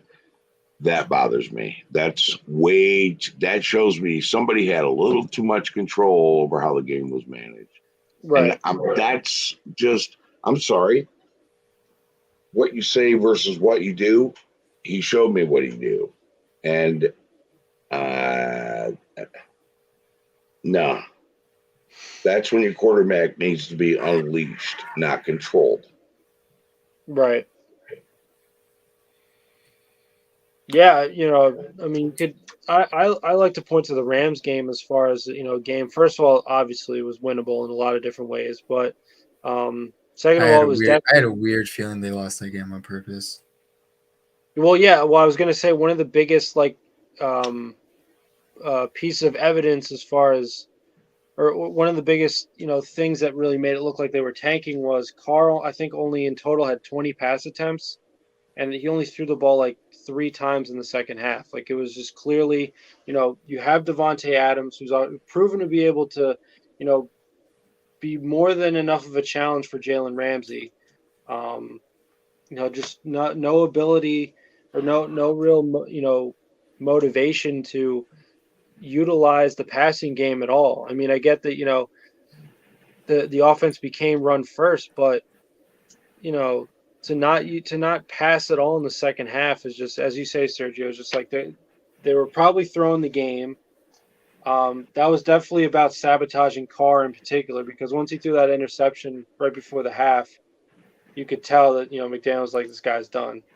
Which I get why you're frustrated. I was very frustrated at Carr when he did that. That was a boneheaded interception at a very critical point in the game. But what are you going to do? You're going to not throw the ball anymore? I mean, if you're really that pissed off, bench Carr, right?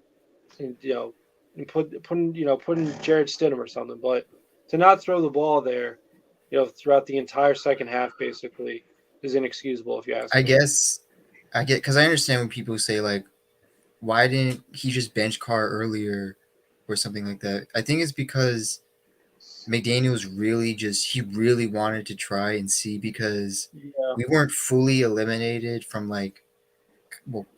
fully eliminated from playoff contention until the Steelers game. Right. And Mathematically. that's when Carr threw 3 picks. Yep. And I think after that game, and that's when like everyone was back, everyone was, well, not everyone, but like offensive wise, people were just relatively healthy. And he threw 3 picks. And how the game ended was he had a wide open Hunter Renfrow, overthrew him, pick, the game was over. And I think after that, I think it's me guessing, it's not me saying it's a fact, but I just feel like that's where McDaniels just couldn't take it anymore. Yeah. And Well. he was like, him and Ziegler were probably talking like, we got to get rid of this guy because he obviously, I don't Right. know, Okay. they can't Well, work with him. I think it was the Seattle game.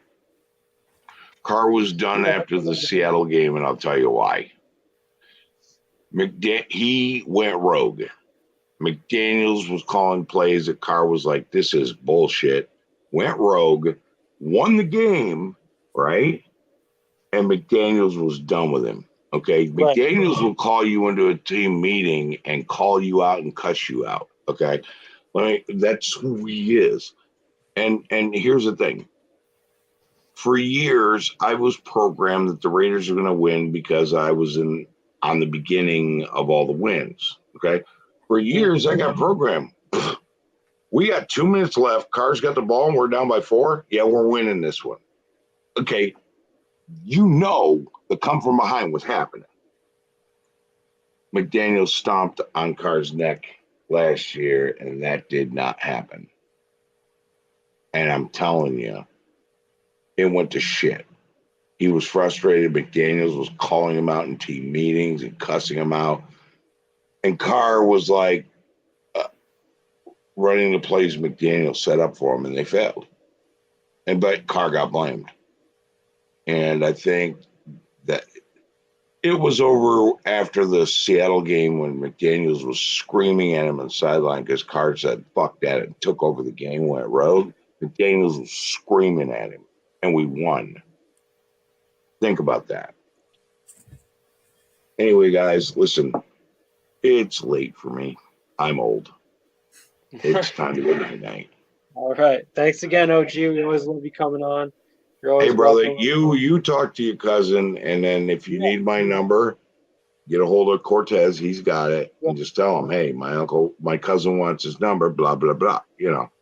I will write that book in a minute. Dude, Stats, good to meet you, man. Good to see you. And tell Cortez when he gets back on, what the hell, dude? Where do you go? Yeah, he does that. Yeah, he ghosted everybody. Anyway, guys, listen, it was great talking with you guys tonight, man. Yeah, good always time. great time having you, dude. All right. Have a good night, Good man. night. So that was as obviously as we've just discussed, there's a lot of concern in general, even especially thinking about last year. But yeah, as both OG and I have said, I think the mentality should be just sit back and watch, right? Like allow yourself to be impressed. Don't exactly jump to conclusions either way, because if you're overly positive, then you're gonna get really angry. And right? if you're overly negative, then it's gonna be hard to try to support because then everyone's gonna call you out. Right, and nobody wants to be cynical and pouting, even before the season starts. But yeah, I mean, I do think, because obviously OG had mentioned the scheme, right? The scheme was the biggest problem, and I think as far as that goes, even when they did win, like obviously it's pretty clear, I think, to everyone that Carr, at least on that very last play where Josh Jacobs had the big run, scored the winning touchdown. Even as great as that was, I think there's a certain way in which McDaniels wants to win, which is, obviously the slogan of this franchise is just win, baby. So to go for style points to me is concerning to say the least. But it's just that what I'm mainly concerned about even moving forward, because obviously Carr, whatever you think about him, is in the past now. He's part of the Raiders' past. He's not part of their present and/or future. But what's concerning is that as far as moving down the field, McDaniels as a sequential play caller, all these route combinations and whatnot, if they're so complicated that even Devontae Adams can't wrap his arms or mind around it,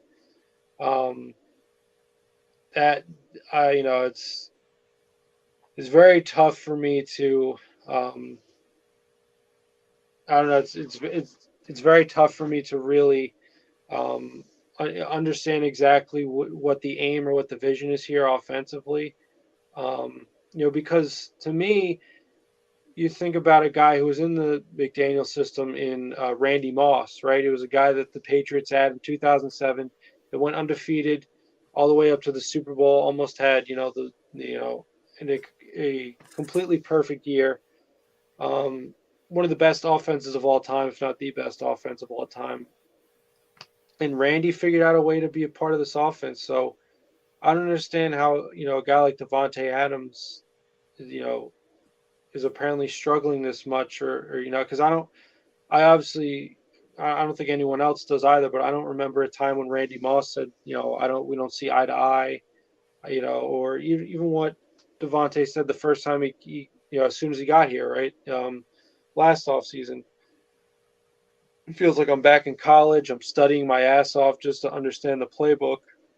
Because my thing is, this is not rocket science. This is not, uh, you know, calculus 5. This is football, right? At a certain point, there's room for complexity and, trying to fool the opposing defense and all that is true. And that there's room for that. But at a certain time, these are athletes and athletes have to do, right? They can't think. They have to do at the end of the day. And doing requires not thinking too much or not being in your own head too much. And if these players can't just play, I think there's an issue there. I don't understand why, um, this offense is so complicated for everyone. And to that point, I don't understand why if it's so complicated, why has there been success with it in the past? It's all very head scratching to me. So hopefully all that stuff gets cleared up between now and the start of the regular season, because it might seem like the regular season's far away, but it's only several months away. So that's definitely something that's going to need to be cleared up between, especially Devontae Adams and the rest of the team, if for no other reason than an X's and O's standpoint. Sergio, is there anything you wanted to add to? Nah, I got nothing to add to that. The sort of topic, if you will, the discussion with OG. Nah. Okay, so okay, yeah, so like I said, we'll have to wait and see. We have our concerns, but we'll have to wait and see. Why don't we move on to your topic, Sergio? Just what you feel have been so far the best and worst off-season moves. I wish OG stayed long enough for this one. Yeah, I know. I was trying to move on to that topic, but we were talking about Carr and whatnot, and yeah. So I'll say my piece, and then you'll say your piece. So for what I think was, I'll start with the worst. I'll start with the negative. What I think was the worst off-season move personally so far was restructuring Chandler Jones's contract. I think that was a really bad move, because now we have to deal with now it's like a Corey Littleton situation. We're gonna have to deal with this cap situation for the next 3 seasons, and we might cut him, or he might retire the season after. And I don't know. I just don't like it. I don't like it that we restructured it unless they're going to use it to sign somebody that's a little bit significant. And if I can try to say what the best move was, I can say that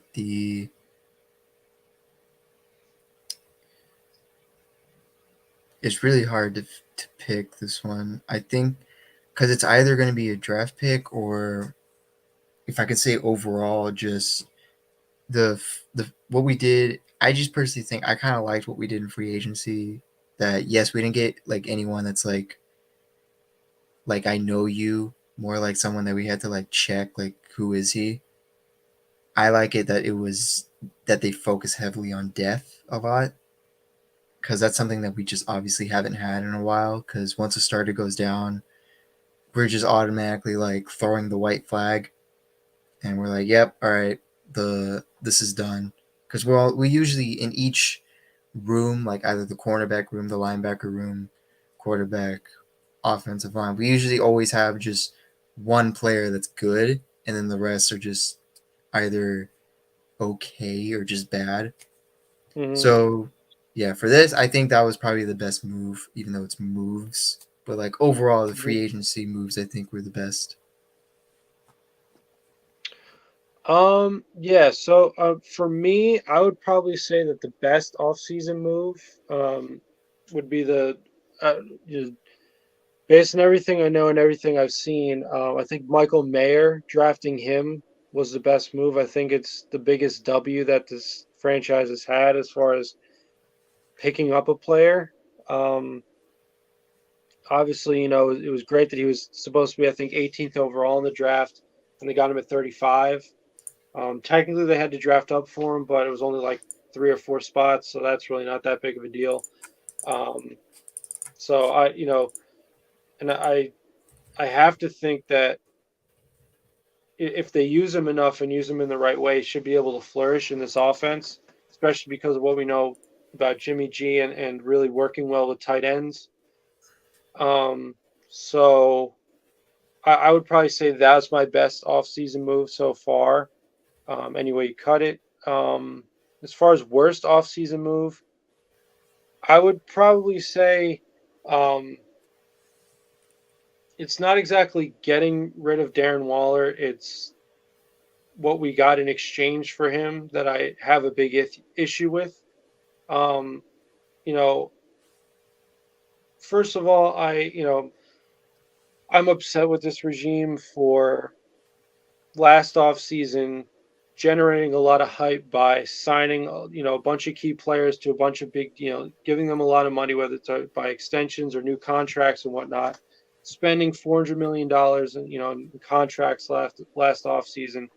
And then I get that mainly because of injuries, things obviously didn't quite work out the way they wanted to. So I could understand maybe how, despite signing to big contracts, and even though you're only going to give, especially Waller, to say nothing of probably Renfrow at this point, only a year to really, see what they could do in this offense. Trading him away, I thought that was a little rash, a little hasty. And I think it was frustrating because it seemed like there was faith there based on the investment that they made in these players. And then obviously just to quickly turn around, especially with Waller, with Carr even, right? Like that, that was another one where guy got extended and they barely give him a year, right? That was a little frustrating to me. But, in particular, the Waller situation, in particular, I believe last year he was going to be a free agent. There was a little bit of, I believe he held out, or I can't remember if he held on or not, but there was a little bit of contract negotiation going on in training camp. Finally got a deal done. It's a pretty sizable deal. And he was injured for pretty much the whole year. So I get that, first of all, you might be frustrated with him because of that. But second of all, you might want to move on from him. And the second part's a little bit harder for me to get behind because I thought that they had given up on him too early. But okay, whatever, you want to move on from him, fine. And this is why I say this particular part of the Darren Waller legacy is the worst offseason move so far. Even if you want to get rid of him, like I said, I don't agree with it, but I accept it. If you're only going to only get the 100th pick, to basically say we're going to trade Darren Waller for Kadarius Toney, when you sign him to a contract that big, to me that was just a complete fleece. The Giants, I think, won that trade just because it's low risk, high reward.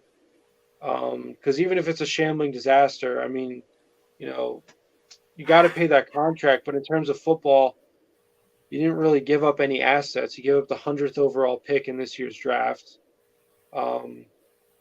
So to me, that was it really felt like the trade was rushed because out of nowhere, I was told that, or I got the news that the Raiders were finalizing a trade of Darren Waller.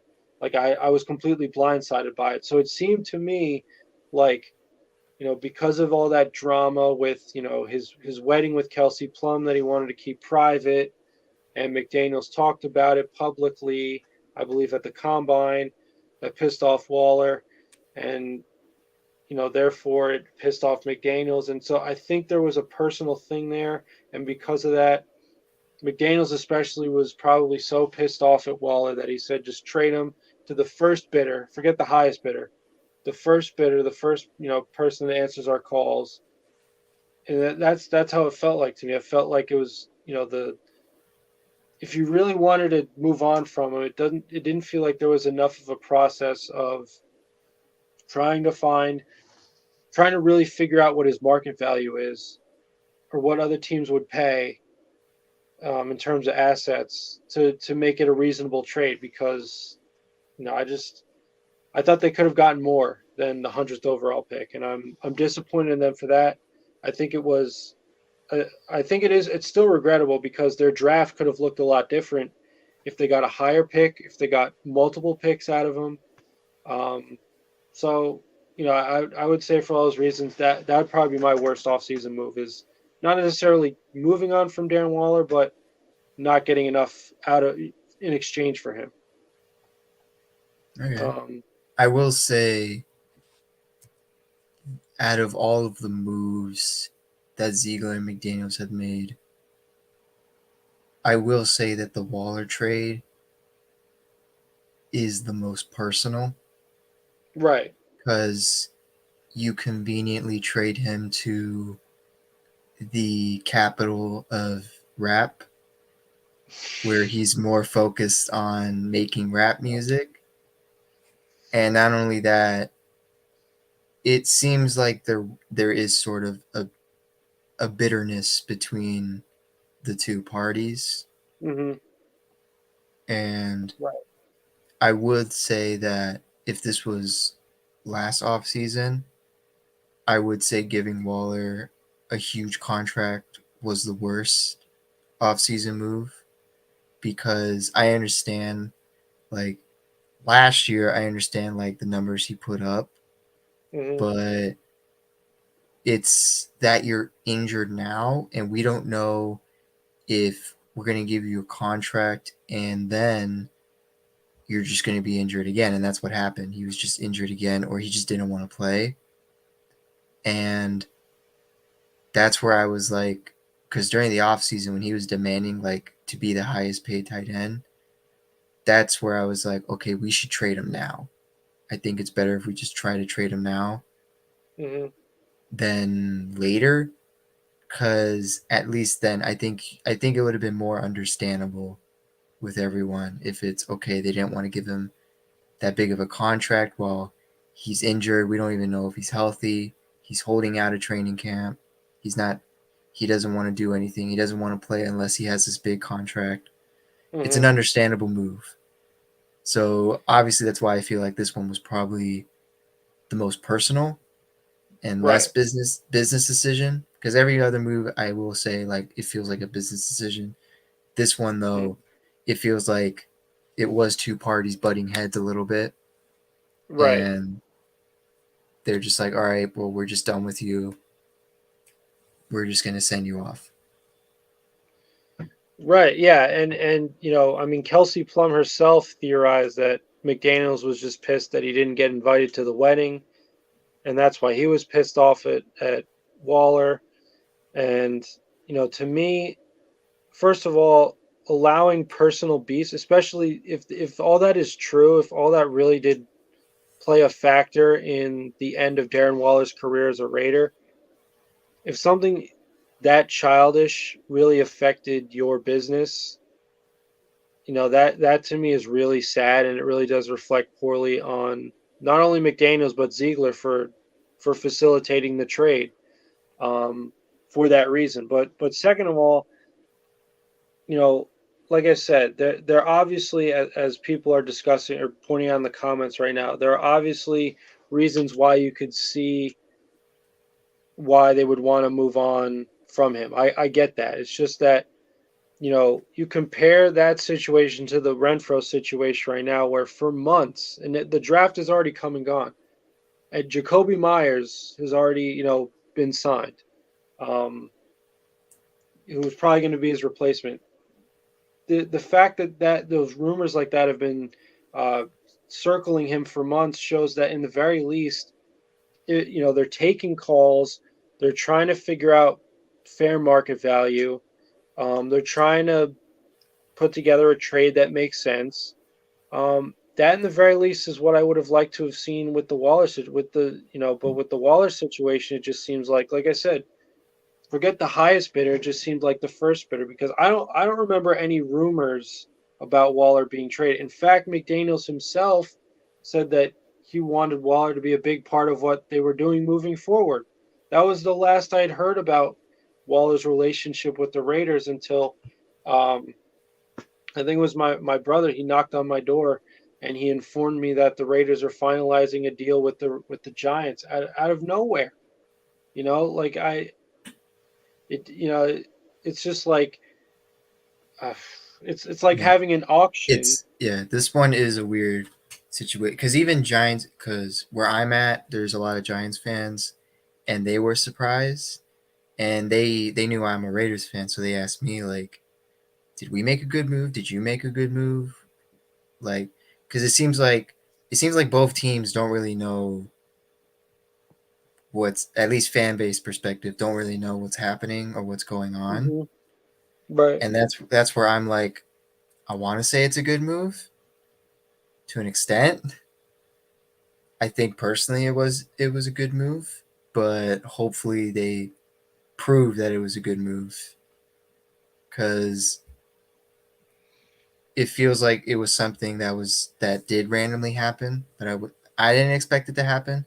I personally wanted it to happen just because I didn't really appreciate how Waller was during the year, during the regular season.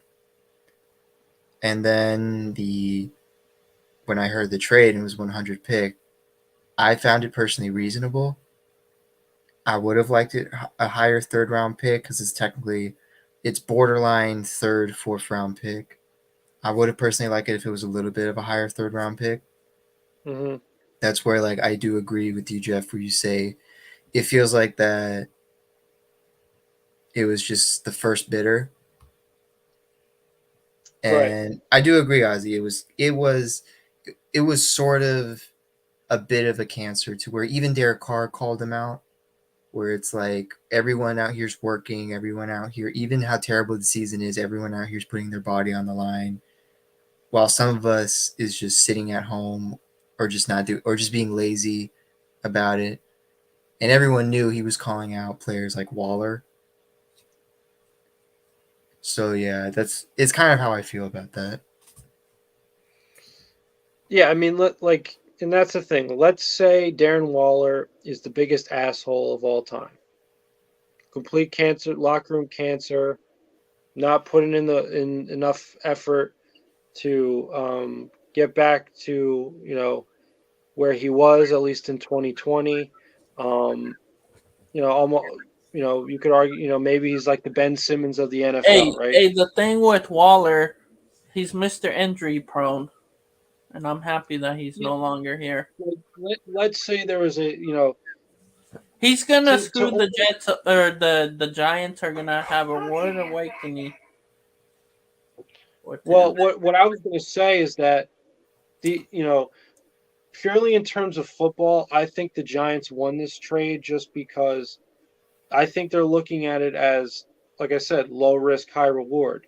The risk was you gave up a pick that you had already gotten for a player that you had no use for anyhow.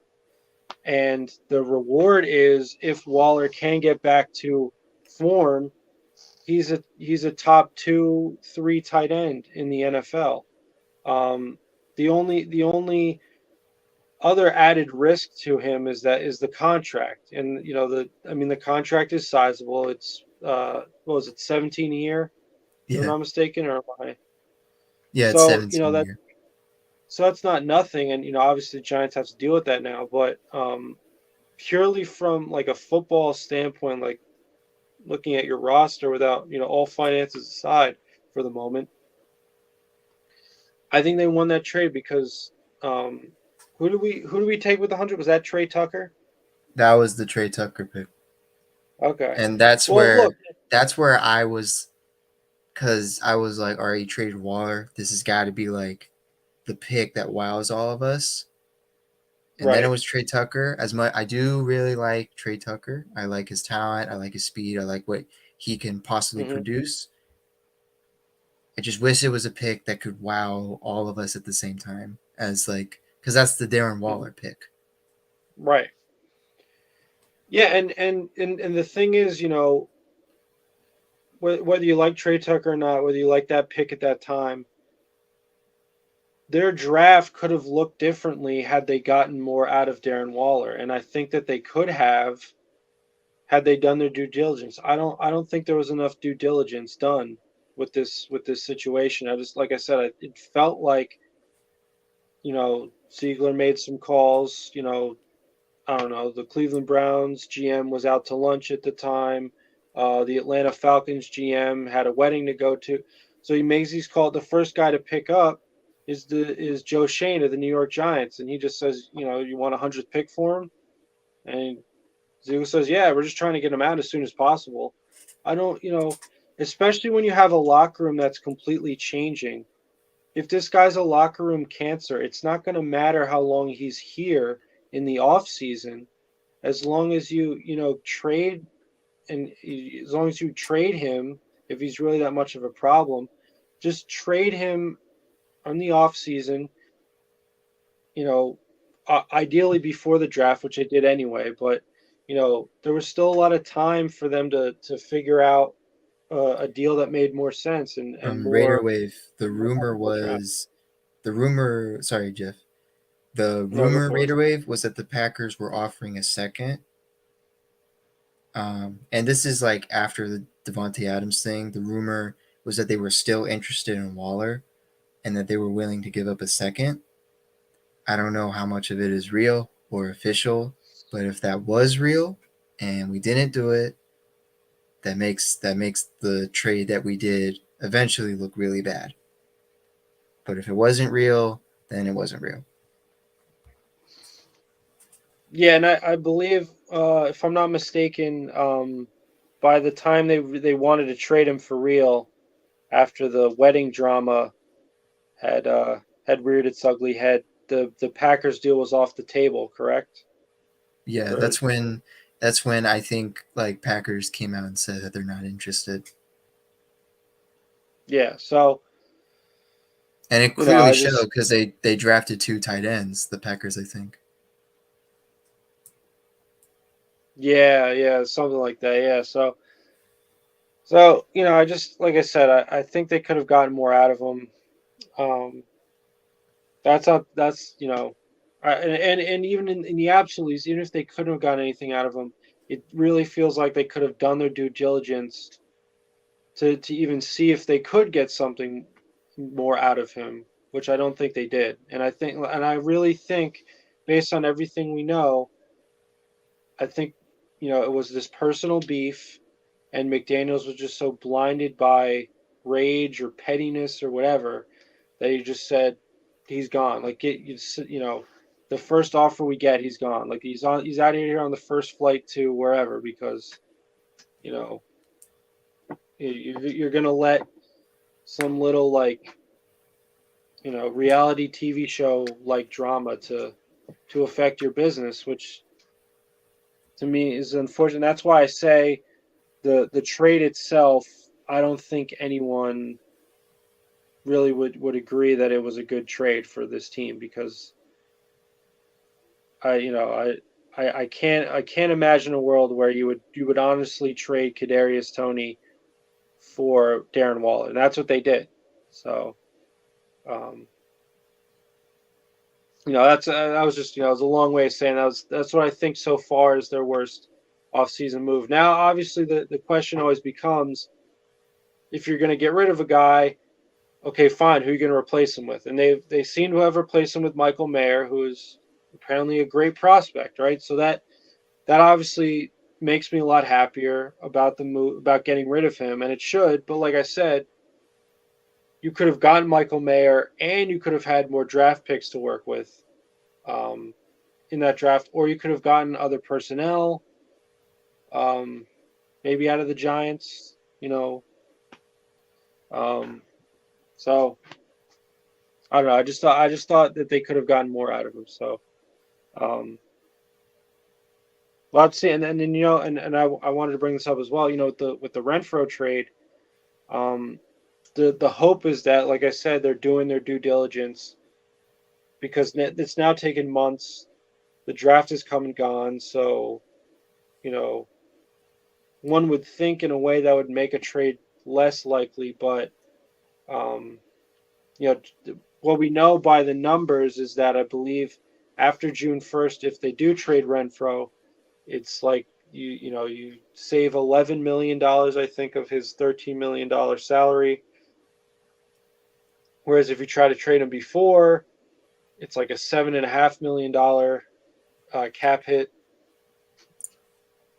versus like a $1 million cap hit. So from a business standpoint, trading him makes sense, right? From a financial standpoint, accounting standpoint. But once again, when it comes to trades, it's more of a football thing, right? It's what are you going to get in terms of assets to help you build a better football team in exchange for him, right? And if they're going to trade him to the Saints, I don't know if the contracts would work out, and it probably would involve a much better, a much different, or a much more blockbuster type deal. But I immediately think, because of the need that we have at linebacker, I immediately think of Demario Davis, right? Like if we could add Demario Davis to this team, I'm feeling much better about our linebacking core. And obviously, Dennis Allen is a defensive guy. He's been with Demario for years now. I doubt he would be willing to get rid of him for anything less than, a truckload, or, once again, this would probably be part of a huge deal. Let me just look at Demario Davis's, see if there's any trade rumors. Have you heard anything about any kind of rumors about like trade candidates for Renfrow or? No, it's been really quiet. Okay. Like I know a lot of content creators are believing it's going to happen, but there's been no talks. Like what OG said earlier, that's probably the first time I've heard like a team actually show interest. Yeah, so well, obviously, I mean, you look at it right away and you see like, Carr as the quarterback. They don't have a slot guy. It just on the right then, right away, it really does seem like it could happen, right? Or there would at least be some demand from the Saints side in getting a deal done. Let's see if I can find any like articles that theorize about it.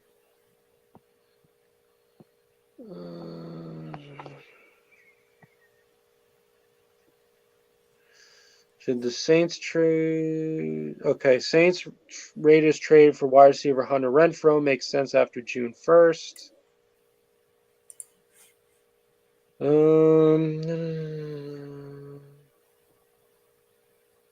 Oh yeah, that's right. The Saints also have Jonathan Abram now. Yeah. Okay.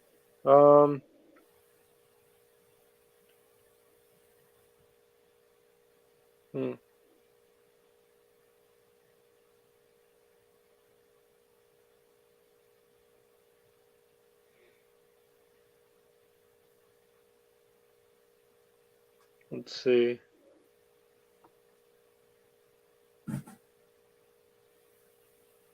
Yeah, so per over the cap, the Raiders would save more than $11.2 million against the salary cap this year by trading Renfrow after June 1st.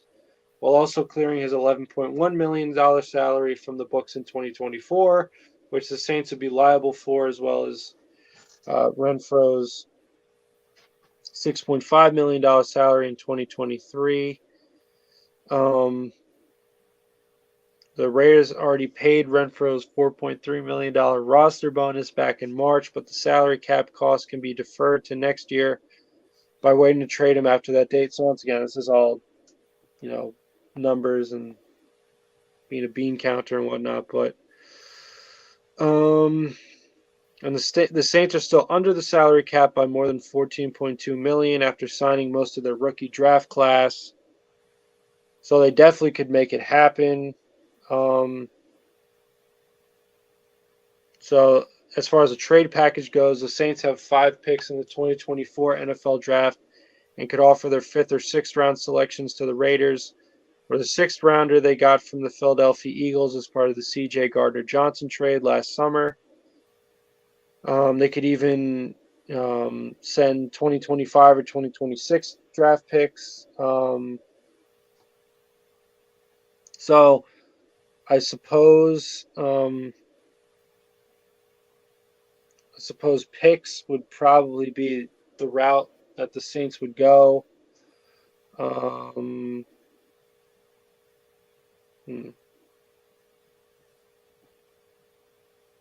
Because what I'm mainly looking for is like a linebacker from the Saints that might be willing to part ways with, because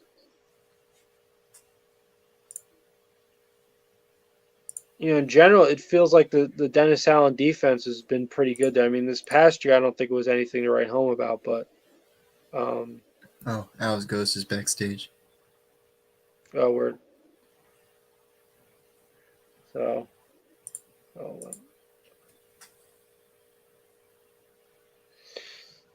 Salute Alice Ghost. Hey, fellas, how's it going?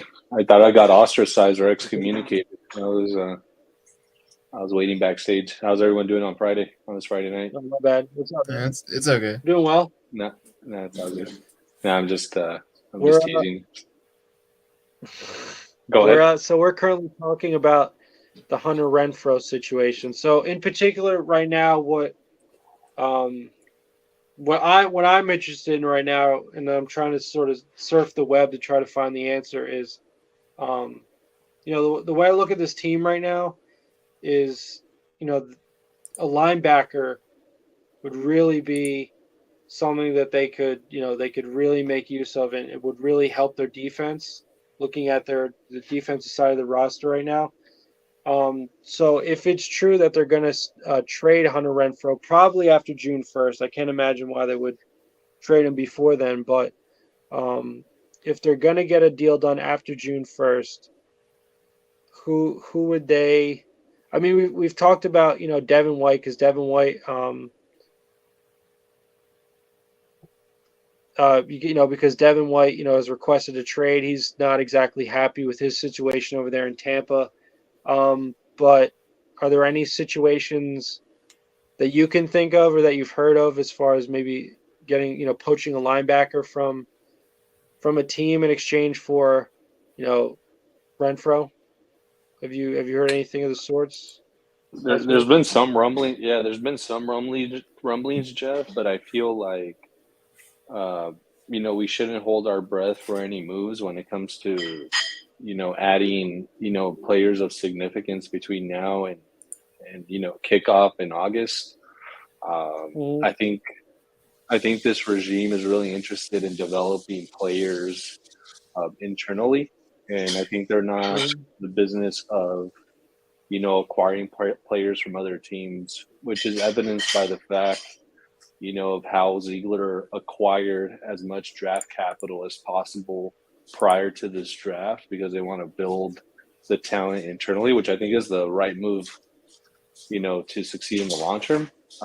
So I don't think they'll make any sort of splashy moves between now and the start of the season. I think we're staying put with pretty much the assets that we have.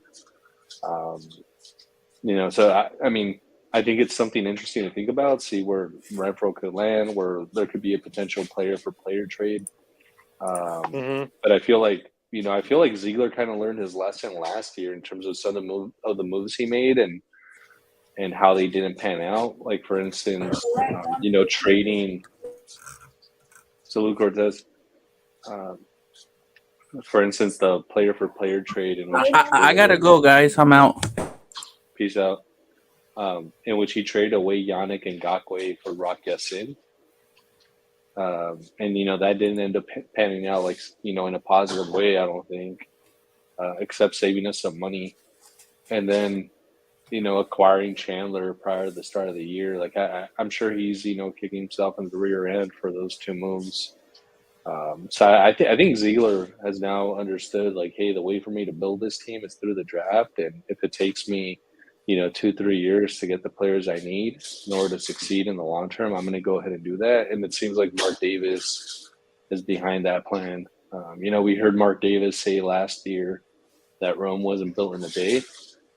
And I'm sure Ziegler and McDaniels are having regular conversations with Mark in his office and telling him, well, you know what, we're probably not going to win, the Super Bowl this year or much less win the division, but we are looking to make positive strides going forward. But anyways, guys, I actually need to flag this for you guys. I'm not sure if you followed schedule predictions from other media outlets, but they don't seem to be too high on us for this upcoming season.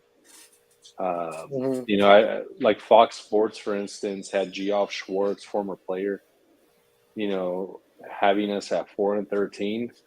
I read an article in The Athletic. I think Vic Tafer had us at 9-8. And I've been seeing an array of other publications that have us between that 4 and 9 win span. It's a different topic, but I just wanted to flag that for you guys. It seems like we as Raider fans are a little bit more positive than the general media. Yeah, personally, I kind of agree with them a little bit because right now I have us at 8 and 9 is where I have this right now. Because I'm trying to keep it in I am trying to keep it a little positive, but I'm also trying to keep the reality there where I'm where I think we're okay, but I don't think we're great right now unless they show it.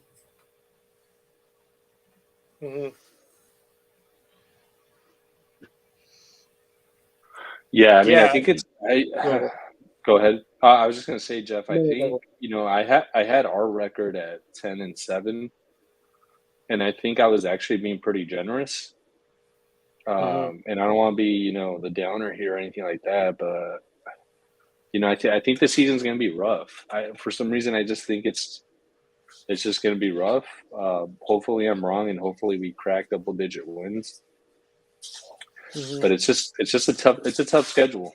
I think especially that sequence right before the bye. There's a sequence of 4 or 5 games where it's murderer's row, and it could be. It could get real spooky for us. It could get real spooky for us. We actually need to start off strong because I think the early part of the year in some ways might be a little easier. We have the Broncos, and then we go to Buffalo, but we're catching Buffalo early, which I think benefits us. And then we have the Chargers, right? I think that's how it goes. And so I think that's the opportunity for us to capitalize on games and capitalize on some wins early on because, the middle of the season could get real bad for us. Hopefully not. But I really hope that this year we start off with this is what I want to see actually to start off the season. A solidified starting 5 offensive line and not having to, figure out our starting 5 offensive linemen through the first 7-8 weeks of the year. Because we did that last year, right? When we were shuffling players in and out and trying to figure out who the starting 5 were going to be. Hopefully we go into this season with, hey, we know who our starting 5 offensive linemen are. We know who our, starting defensive linemen are, who our rotational guys are. because that's a Mhm. sign of a mature team, right? That's a sign of a mature coaching staff. But anyways, thoughts on that?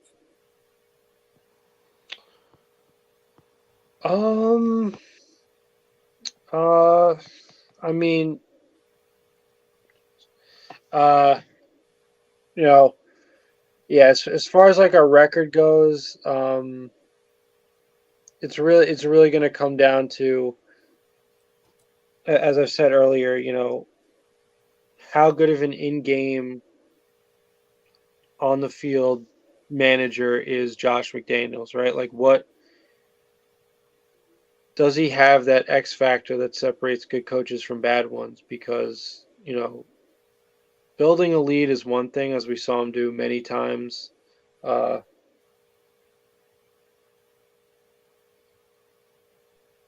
As we saw him do many times, last year, but you know, there are going to be a lot of games I feel like this year. I have a feeling that, they're going to be close, and either we're going to be on the winning end of it because the right decisions were made, the right play calling, the right defense was called, and also just emotionally, right? Like the right, messages are sent motivationally speaking, um, and all that. You need to be a head coach, especially to win close games. It's a game of inches, right? We all know this. A lot of these games boil down to what do you do in crunch time. So, um, you know, obviously, I don't expect us to be undefeated or anything like that, but like I said, I mean, the first of all, the games we absolutely have to win, like the Bears game, Colts game, that has to be an absolute must win. Um, and they have to do well. Especially we were just talking about, there were six different opponents are coming off a short week when playing us this year. That's another huge chunk of the schedule where they have to take advantage of the short rest of the opponent, right? They have to exploit weaknesses. They have to have a good sense of, okay, this team is looking, um, a little exhausted, or a little, um, not well rested, right? Whatever you want to call it, lethargic, just because of the lack of rest, not on a full week of rest. So, um, it's very hard for me to judge this team right now in general, but I unfortunately could see them getting as few as 4 wins, just because, if McDaniels, if what we saw out of McDaniels last year, even if it was a tank, was also him not really understand how to manage games when they get down to the real nitty gritty, then we could have a lot of heartbreaking losses this year.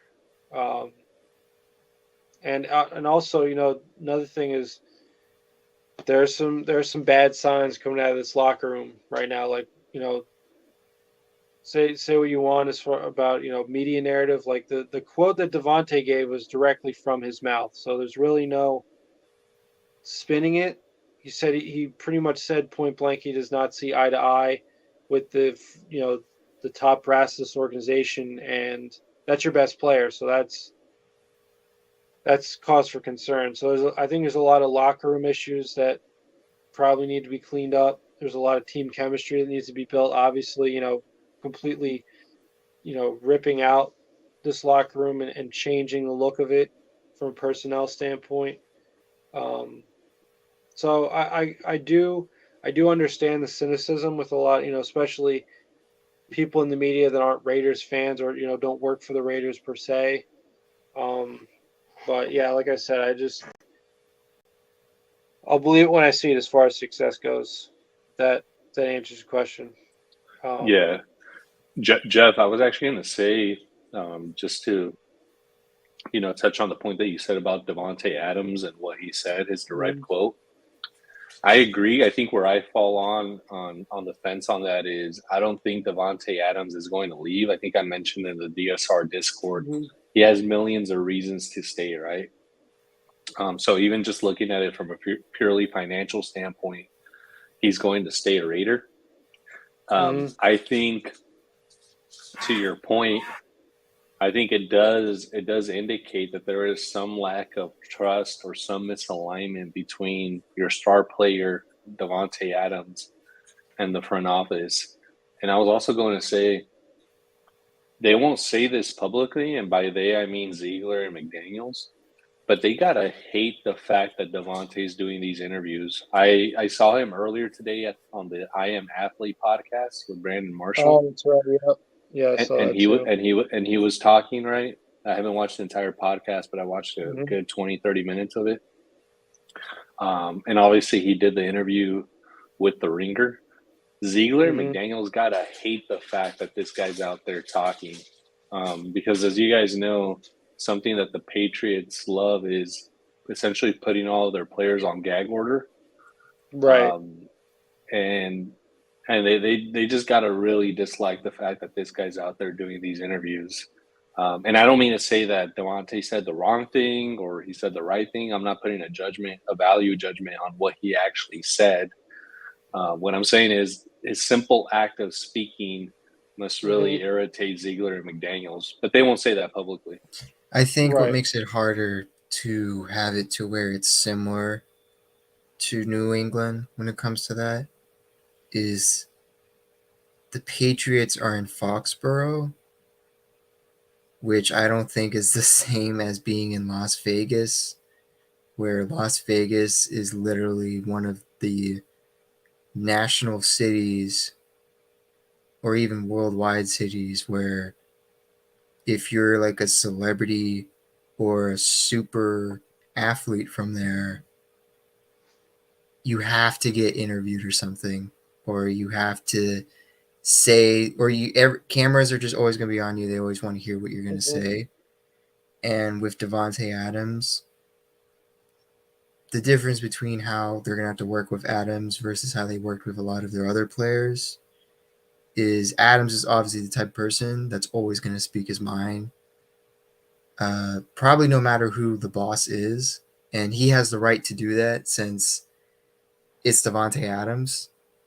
It would be very hard to go out and just tell them like yes, you're paying him, but at the same time, he came here in his first year here and just automatically broke records that stood here for who knows how long. Yeah. And not only that, he has the status of people saying that this guy should be a Hall of Famer with the momentum he has. Yeah. Stats. Yeah. Quick comment on that. And this is actually where I'll weigh in with my value judgment. If I was running the Raiders organization, like I'd be really pissed that Adams is out there essentially speaking family business, right, out there in the media. If I was the coach, if I was the GM, I wouldn't like that. And I think I understand that Adams, given the fact that he's probably the best wide receiver in the NFL, undisputedly probably the best player on the team alongside Max Crosby, they get certain special treatment, but I don't think any player should get special treatment. I think they all should be held to the same standard and the same rules.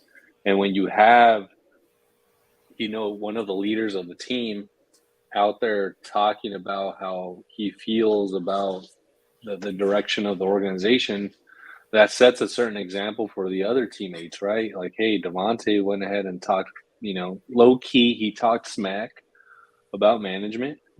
That gives me the right to go ahead and either directly or indirectly through leaks to voice my opinion. And I think Adams, I think it's poor judgment on his part, quite frankly. I recognize that it's true that that's how he feels, that maybe he doesn't see eye to eye with management, right? But if I were the coach or the GM, I would say, hey, you know what? You should clamp down and keep that in-house. You just tell me directly, right? Like the Ringer doesn't need to know that. Brandon Marshall doesn't need to know that. Like, let's try to figure this out internally. And I think they should have that conversation to check Davante, to check him. Yeah, I can see it in that perspective. Yeah. Here's another theory, and this is something that Raiders fans probably don't want to hear, but um, maybe he's calling him out. Maybe he, there's really no game to what he's doing. It's just he is calling out in a very public form, in a very public way. Um, especially Josh McDaniels, but I guess secondarily Dave Ziegler.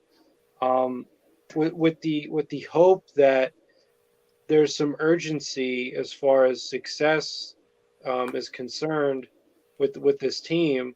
Um, it's very possible that like I said, he what he meant by what he said was that he's calling out McDaniels. He's saying like you're so far we're not cutting it, and you need to figure it out.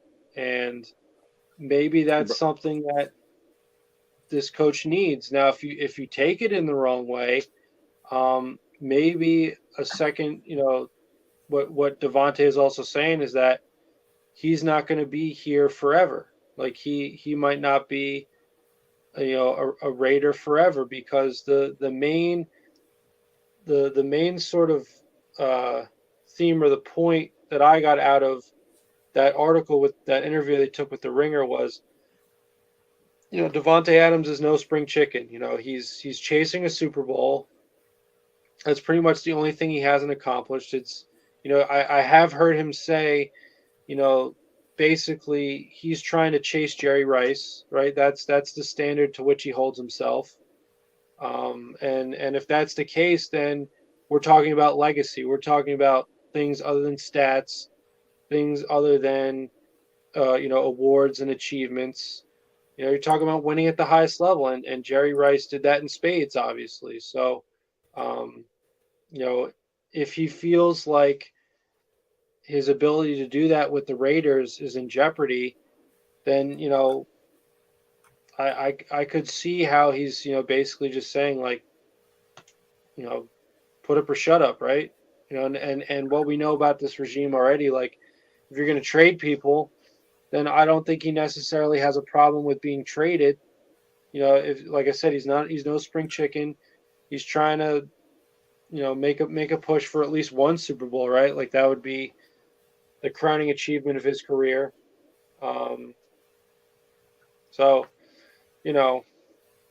I just, I think for that reason there's reason to be worried about it, but that's not really the right emotion to have. The right emotion to have is urgency. Is the I think what should be going on in McDaniel's mind is like, oh shit, my best player is having issues right now, and frankly, we're not cutting it. So I need to really make sure that this team, Right. which as we've also said, has been completely done over, whose roster is completely changed in the way that you Right. allegedly want it.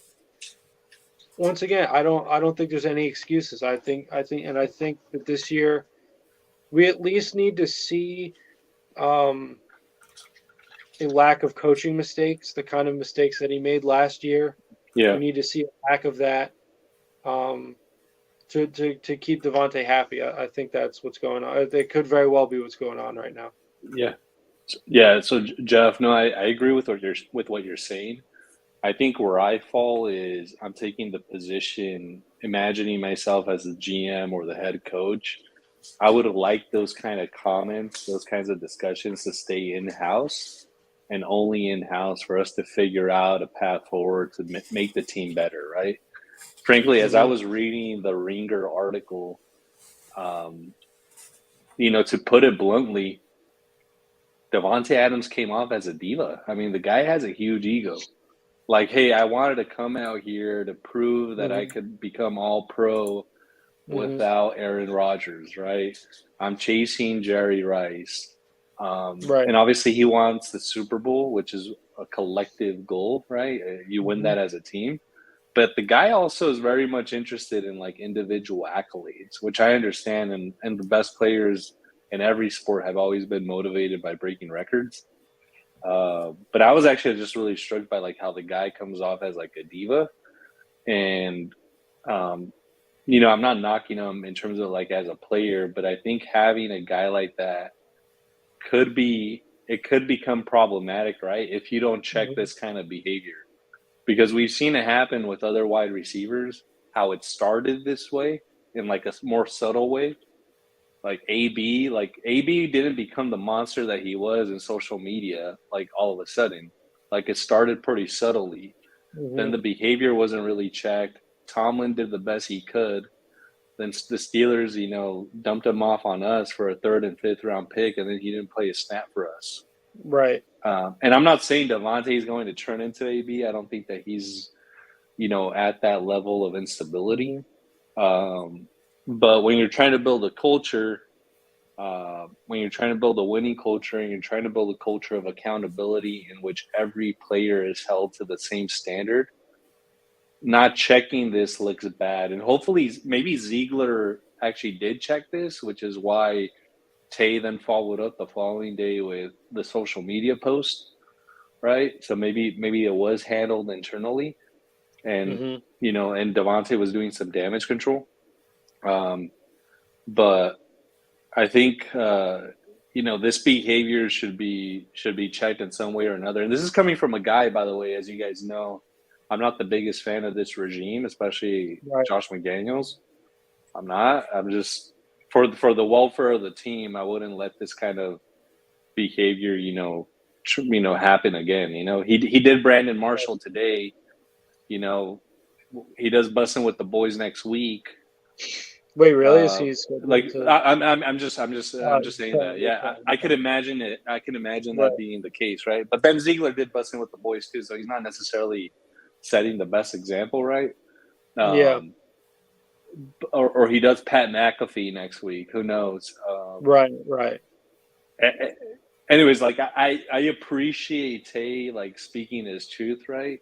Mhm. But I think the forum in which he's doing this isn't the healthiest for the team. Well, look, if all that is true, if everything that you've identified is part of the Ziegler McDaniels culture, or the culture that they aspire to, then honestly, like, is this relationship between Devonte Adams and this franchise really going to work out? Because you do have to look at it from Devontae's standpoint. Like, first of all, like, regardless of what happens from here on out, the guy is probably pissed. Why? Because he was conned into coming here, quite frankly, at least to some extent. He knew what he was getting into to some extent, which hasn't changed. I mean, first of all, the guy grew up a Raiders fan. That's true. His family was previously not able to see him play games, and now they can. That's true. However, as we all know, a big part of him coming here was playing with Derek Carr, and you know he to be clear though, it was under the what ended up being false pretenses, as far as that's what was advertised to him, and then the way it went down, which, as we've also we also discussed earlier, Carr was sabotaged in a lot of ways. um however you think about Carr, I have to think the way in which it went down really pissed him off. Probably felt like he wasn't given enough of a chance, largely because McDaniels wants to, um, you know, he wants to have his system in place, and Carr isn't his guy. So I could see how it kind of feels right now, like Devontae is trapped, right? He was sold a bit of goods, and now he's here, and as everyone's saying in the comments right now, you know he's under contract. What is he going to do? Well, yeah, but the guy, the guy probably feels trapped, and if he's that pissed off, if he's calling out, the regime left and right, and the regime doesn't like it, then are there good guys? Are there bad guys? Does either side have their perspective on things and their truth, as it were? Maybe. And so but that just means that the relationship isn't going to work anymore. And as I think OG, when he was on earlier, pointed out, when these divorces happen, we're going to see who the problem was, right? Like, if Carr does in fact, end up having a lot of success with New Orleans while we're, struggling to make it to 500, that arguably could say a lot of things about who was the problem as far as Carr McDaniels, So yeah, I just feel like if everything you say is true, Al's Ghost, then like once again, this is like the very frustrating thing that I have with this regime. But like, for it to get to this point, why did they trade for him in the first place? Like That's what I've been saying. As you know, Jeff, that's what I've been saying from the get-go. Like, it doesn't make sense to trade prime draft capital for an all-star player, an all-pro player, when you're trying to build a team, right? We talked about the analogy. It's like buying a house with a depleted foundation, with depleted, beams and steel frames, etc. But the windows are, stained glass and lined with gold. Like, it doesn't make sense. Like, it actually doesn't make sense. It's a boneheaded decision, I think, that Ziegler made trading for this guy. I mean, he broke, the records, the franchise records last year, so he's produced as a player. right. But in terms of a team building standpoint, you gave up prime draft capital, indicating that you wanted to win this year, Right. which was last year, trying to win last year. And then, it didn't pan out the way that you wanted to pan out. And then all of a sudden you're tearing it down, which I predicted actually in like October, November of last year. I knew that they were going to tear this shit down and start the rebuild, which is what they've done. And I was also just going to say, I know Devontae wanted to come here. He wanted to play with Carr, but if you look at the Raiders' history over the past 2 decades, it's been marked by instability. Too much talking now, bro. You're hurting my brain now, Al. What's up, everybody? It's good, bro. Hey, is that really Cortez, or I don't know if that's really you, dude? There might be a bot. Might be an AI. It's a bot. I got bots. Chat GPT. Yeah, he asked ChatGPT to invoke the voice of Cortez. Hey guys. Hey. All right then, Sergio. You have a good one, bro. Stay safe. Get them tests done, bro. Oh no, they're already done. Oh, I'm just shit, waiting bro. till graduation happens. Now he's done. He's looking it up now. He's on a party this weekend. Yeah. You gonna go party, dude, or what? Hey, don't forget. I'm not much of a outgoing person. I'm very quiet. Yeah, bro. Don't forget to send me that. This is usually where my party is just talking to you guys. The party. Yeah, bro. This is the hey, party, bro. man. This weekend or whenever you have time, send me that. It's about to be hilarious. Oh yeah, I'm still doing that. I just got a lot of personal stuff going on. Take your time. Hey. My word. Hey, Al's Ghost, where's your new logo at? I'm waiting for it. I have a couple of comments on it before it goes live, but it's getting there. All right. Yeah. So I'm gonna head out, guys. Have a good night. All right. Have a good night to everyone that's watching, commenting in the chat. Have a good one. And yeah, I'm graduating high school. For anyone that doesn't know, I'm graduating. I think my graduation it's in two weeks at least. And if anyone's interested to join our Discord, I'm going to be sending my graduation videos and photos in there. I mean, it's a big thing for me personally. I thought you were graduating college, dude. But no, I'm a teenager. I'm still a teenager. Yeah, when I say I'm the young guys, I literally mean I'm literally the young guys. So June 12th will be 9 years since I graduated. Damn. Shit, next year will be 10. But I ain't gonna go to no 10 years. We're in the same grade then. Yep. Wow, we're old. Heck yeah, you guys are old. I'm really young. Yeah, shit, dude. fucking Al's the oldest right now. Dude, don't say my age, dude. I mean, I'm L's ghost. So I was Yeah, born that's when what makes me like Al was talking born. to everyone here because I'm kind Yeah, of the bro. only one that's a teenager. Yeah, it's you and AJ's the only two. Look at this fool doxing his own self. Look at him. Quit doxing Look, yourself. wait up. I'm gonna change the logo. Wait up. Hold on. This fool's about to dox himself. I'm doxing myself now. I'm joking. Wait up. Let me upload. Face reveal? Hey, R.I.P. to Jim Brown, by the way. R.I.P. to Jim Yeah, Brown. yeah, yeah, yeah. talked about Salute that to my earlier. boy Jim Brown, the best running back in the league.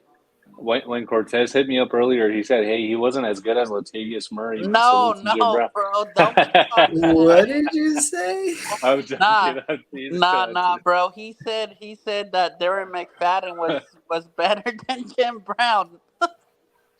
Yo, he said Latavius Murray. No, bro. I never said I'm that. dead. That's all I was I'm, ghost saying that shit. I'm messing.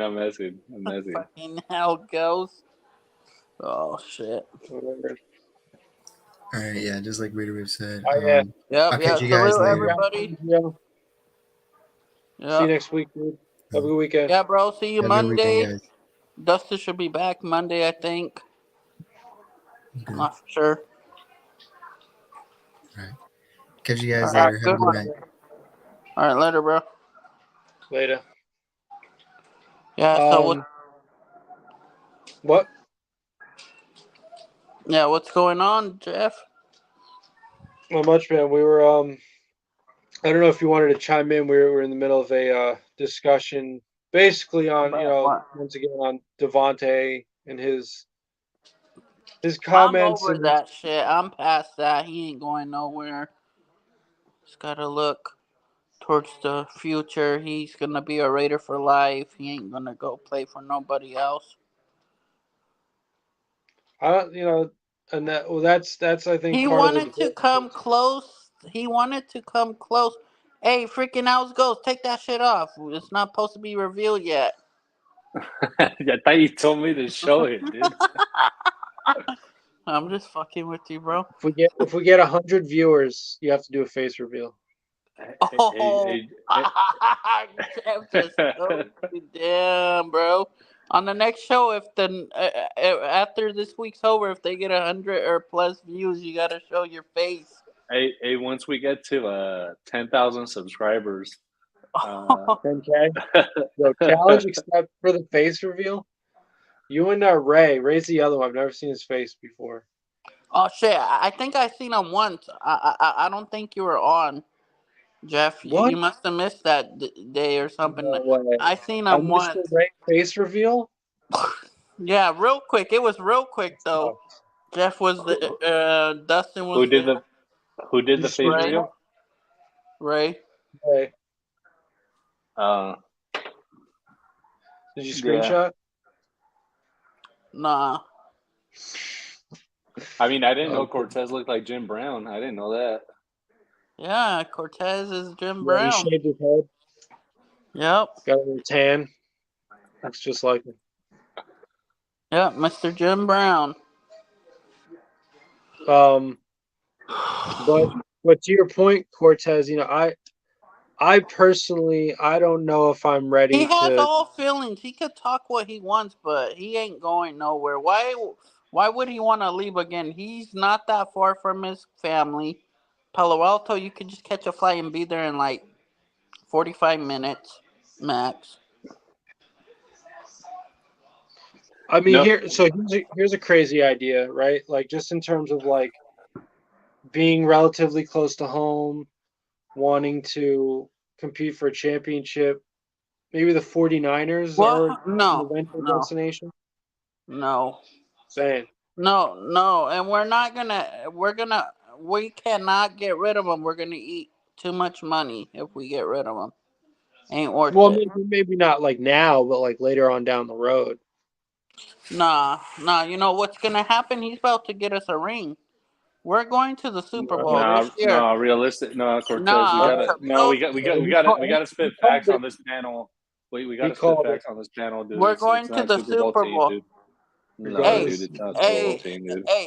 Hey, we got a better team than last year. Facts, 100% Uh, better. I mean, I rather take. talk to Sean Reed from the Athletics says we I don't. don't listen to that dumb idiot. Neither does Vic Tafer, dude. Vic Tafer Vic doesn't think Tafer is so either. a retard too. I don't follow Vic. I don't listen to his dumb shit. I'm just saying, dude. You're very hopeful. I don't want to Fuck, misguide bro, our viewers. You gotta have faith, bro. I have faith, dude, but I'm not gonna misguide our Jimmy viewers. G's about Jeff, to do you light it think up. so? Do you agree with Cortese? I mean, that's And look. If this is what this team has been after for 2 decades now, it's a why? playoff. And let me ask you guys all this question: why did they give us 6 primetime games? There's something written up for this to happen.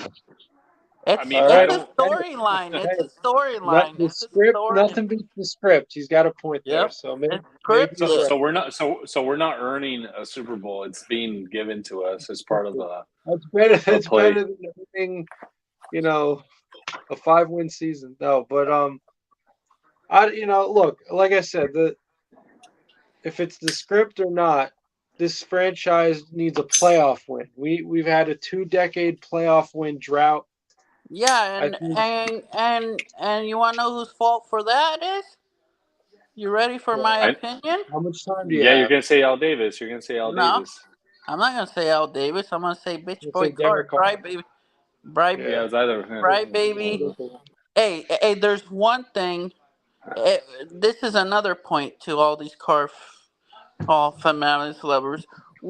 If Carr had this great offense last year, if Carr needed a great offense, wouldn't he thrive through it? But shit the Actually, bed.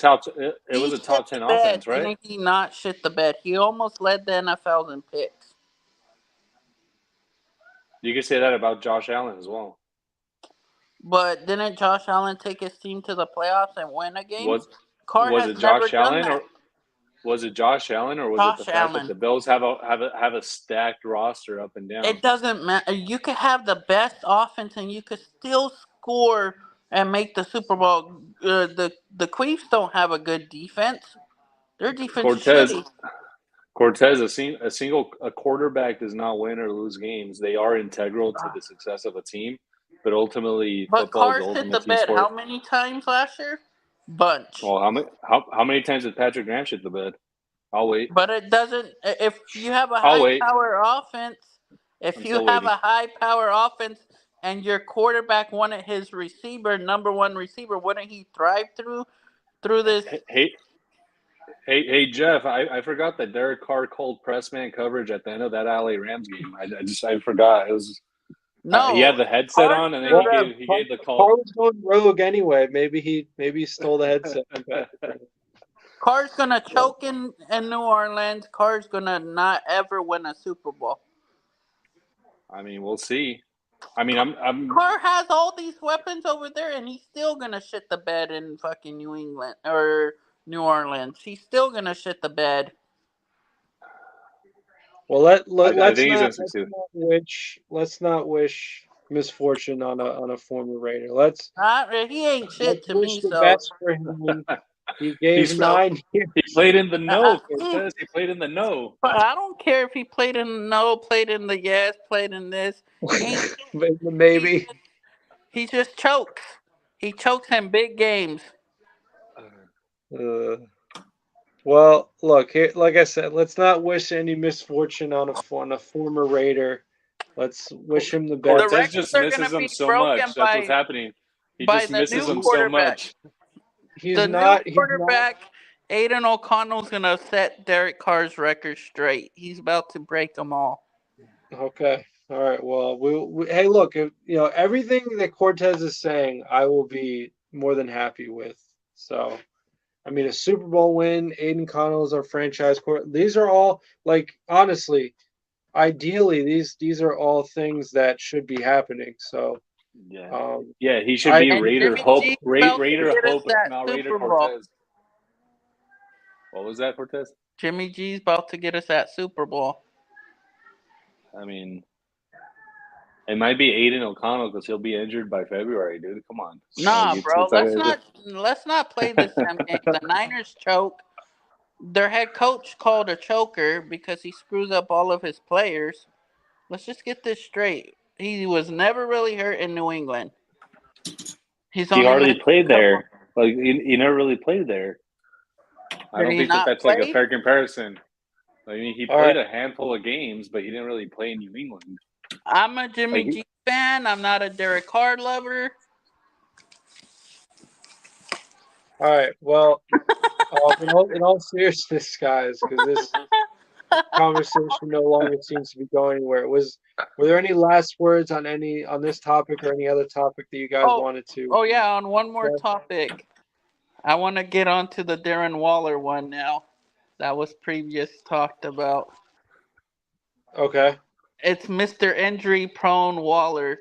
The New York Giants are going to regret trading for him because Waller will be injured by week 9 on IR for the rest of the year. who knows? Well, I mean, my whole Hey, thing. Waller's gonna do the turf toe song, and then he's gonna have a turf toe after he gets done rapping that song. Okay. All right. Well, you heard it here first, folks. That's Cortez's prediction is we're going to win the Super Bowl. Aiden O'Connell's our franchise quarterback, and Darren Waller is going to get turf toe. So stay tuned for all those things. But Al's Ghost, was there any like last words you wanted to add? No, dude. I think Tell that's them pretty much about the it for me. podcast, Els Ghost. Oh yeah, tell me. Yeah. Yeah, I mean, I think Cortez is in the process of procuring all of his state of the art equipment, right? Cortez, you're still in the process Yeah. of getting your lighting, your camera, and Yeah, your sure. microphone. I gotta get that. So once all of that is set up, our podcast will then be live on air on all major platforms. Sponsored by Raider Hope, aka Raider Cortez. Oh shoot! And I got a new logo coming soon too. Yeah, Nice. It was Thursdays, right? Yeah, Thursdays, and if it works out, we may go to Saturdays. Els Ghost, if you're down. yeah. I mean, that'd be And something. and the night too to talk about college football. Word. Yeah. So okay. So great. Yeah. So obviously for everyone listening, please keep yourself posted. Keep your eyes and ears peeled for more updates on their upcoming new show. What do you guys said it was going to be called again? The Ghost and Cortez Happy Hour or Lounge. Okay. Happy Lounge. I take happy hour. With Happy hour with Ghost and Cortez. Yep. So I said it backwards. My bad. Okay. Joe. All right. So I think, there you have it. So what is going to be in the next several weeks, every Thursday, if not also Saturday, the Cortez and Al's Ghost, or Al's Ghost and Cortez Happy Hour podcast, available on all platforms wherever you get your podcasts. So, Yep. like I said, guys, pay attention, keep your eyes and ears peeled. We're going to be definitely continuing to advertise that podcast. And we're still gonna be repping DSR. We'll still be here on DSR. So the only really days off that we're gonna have most likely is Tuesdays and Sundays. Wow, you guys put in a lot of work. Give you credit. But yeah. So keep your eyes and ears peeled for that as well. Yeah, bro. We started from DSR, so we can't just up and leave you guys. You guys still need us here. Facts. Yeah. We know. We love having you guys on all the time. Hey, you need to get bro on this coming week so we could put our stats all together. Who, Dustin yes, or who? No, Neil. Yeah, my brother.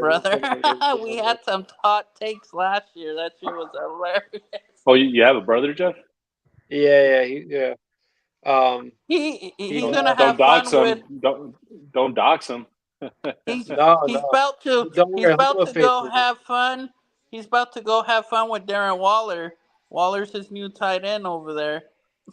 Yeah, he's Oh, is also he he's not also a? He's not a Raider fan. no, he's a Raiders fan, but he's a big Giants fan because we're from Jersey. So, Yeah, but you're Jeff's pure the Raiders, real right, Jeff? one. yeah, I mean, I also I try to be a Jets fan. It's a long story. It's because of But then you Dude, locality. just say, dude, I'm about to leave, dude. No, come on. No, it's a lack of loyalty. No, but I bleed silver and black at the end of the day. heck yeah, it's Um, all about silver and black. but Hey yeah, so Jeff, behind the yeah. scenes, I'm gonna try looking up your uncle's jersey, and I'm gonna send it to you. I need that autograph whenever you see Okay. him around. Yeah, I gotta go find a jersey of him. Okay, great. Yeah, and also need a chance if you could send me OG's number, that would be Oh yeah, greatly appreciated. oh yeah, I got you. I'll send it. I'll text it. One more thing, and I do have a Daryl LaMonica autographed jersey. What? How much you Autograph. selling it for? Nah, I won't. Nope. He's Hey, from Jeff, the valley, so that's why I won't sell it either. hey, Jeff. What's up? You ever thought about bringing your uncle on the show for like an Yeah, interview, I like a mean, short? It's hard though. His uncle's always with Freddie B, always golfing or doing yeah, other stuff. he's a very busy man. Um, but yeah, maybe. I mean, I know a couple, or maybe a month ago, wasn't it, that they did the Freddie B. Bonetnikov Foundation, and they went and played golf. I think. yeah, I think so. Yeah, Yeah. something like that. Yeah, he's a huge golfer. So, Hey, you know um, what? I may try and bring somebody to the podcast. I'm gonna hit him up. I met him word. in person. Rick Jennings. I may hit him up and see if he Greg wants to come Jennings? to. Hey, Rick Jeff. Jennings. Back in ask your uncle about him. He played in 1976. I don't know if your uncle was part I of the didn't talk team. about the wide receiver. Yeah, what Oh, were you saying, yep. Alvin? Running Oh, back, I like think, or wide receiver, one of the two. on the if memory serves me right, on the immaculate reception, or I should say immaculate deception play. I Right. think your uncle actually was supposed to like defend Franco Harris, right? I think he had Franco Harris in man coverage. Is that right? He was on the field. I don't exactly know. I don't really know, like the coverage. I don't know the X's and O's of the play because it's a ridiculous play that will never happen Right, again. right, But right. you can actually see him. So like Franco, obviously, daylight way ahead of me. He's wide open, obviously, because it was an impossible play. You can actually see at the very end of the footage, my uncle, like, obviously, you trailing behind him by several tens of yards because he was on Right, the field for that play. right. I think what was it? No, there was. I think he might have been actually blocked in the back illegally on the, when he was trying to I think chase that's him right, down. dude. Yeah, I Yeah, I think think Yeah, I've it was seen that. legal. Because yeah, your uncle was 41, right? Was he 41? yeah, Yep. yeah. Yeah, yeah, yeah. So, And the other yeah, go ahead. and Franco Hera were very close friends. Yeah, And the crazy thing is, Franco Harris the only one outside of Raider Nation to be accepted in the black hole. yeah. Their relationship was great. Like the fact that they were rivals at the highest level, But they but still have love for they each bonded other. Like over as something, a, yeah, deeper than sports, which is great. Yeah. So, so when he passed, how was your uncle? He must have took it what? hard. Yeah, you saw? Did you see the ESPN thing? They had like a special right before the game and all Yeah. that. Yeah, Yep. he took it tough, man. It's a Salute tough to Yep. your deal. uncle, man. Salute to Yeah, you, Thank you. man. Jeff. Salute Cortez. I gotta jump Salute. off real quick. Freaking Family don't member's giving me try a hitting call. me up at Peace out, 11 Alcatraz. It's tonight. I'll always be a pleasure. asleep. All right. See you on Monday or sometime next week. Yeah, for sure. I should be around, man. Yeah, I should be around. Yeah, bro. I'll be Word. back around Monday. Let's see what comes up this weekend or what happens Monday. Word. Hey, All right, sounds good. Salute, fellas. when does minicamp start? Well, didn't the non-mandatory mini camps already That's like? rookie minicamp. Well, the rookies aren't even all That was signed yet, right? no, they're still missing two. But it doesn't matter. They could still go. Bennett and Myers has not their contracts. So I just want to know when minicamp begins. Let's see. NFL Because I rookie know that we've minicamp. been doing OTAs. They've been going in and out. Only training camp's the main. Okay. May 12th through 14th. That was OTAs or no rookie minicamp. Yeah, it's rookie minicamp. Yeah. I'm not sure. Off-season schedule is always confusing to me. Yeah, they're Other all than like training camp, obviously. Um, minicamp. Man, I yeah. just want to see freaking what's his name start playing. I just want to see what's his name practicing. All right, Jeff, you Michael have a Mayer, good one. where you out? No, no, no. Alex Oh, Gold said that he's out. So no, did you this find goes. it? Let's see. Yeah, Oh, rookie maybe minicamp was last week. I don't. is it maybe next weekend or so that mini camp Let's see. begins? All right, wait. I know before training camp they got mini camp. Raider NFL releases Raiders off-season workout OTAs minicamp dates.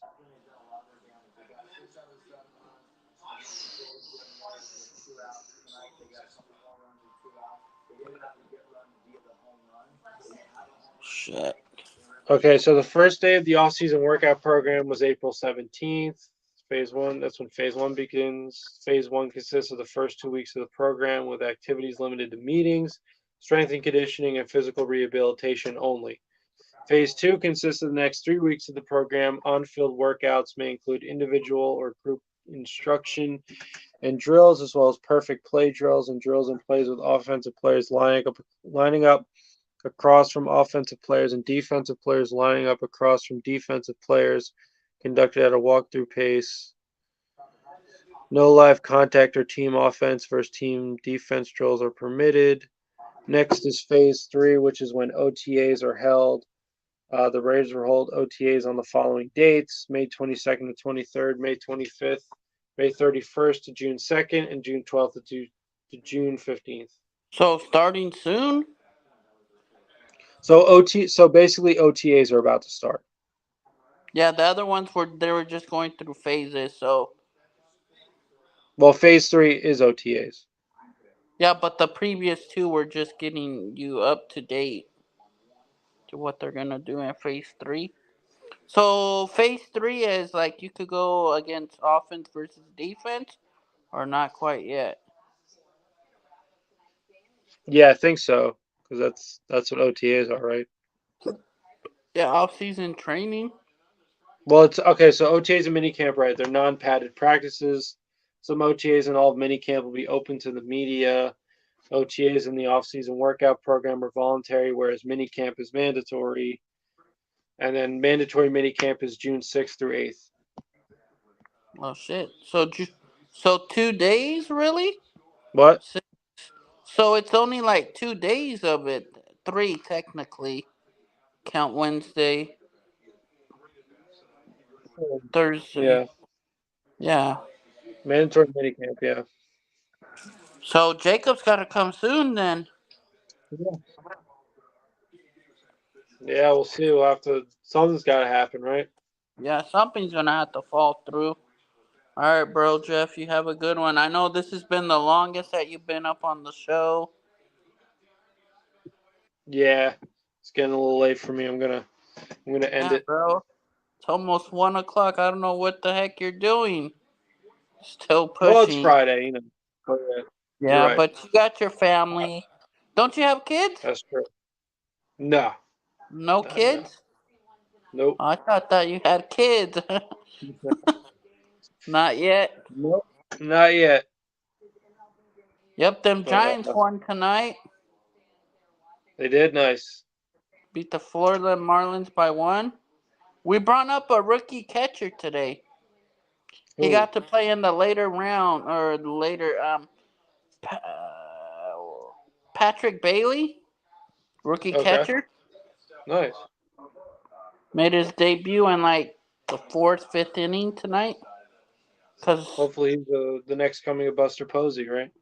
yeah, the next one that was supposed to, he went on the IR. Joey Bart has not had a good year.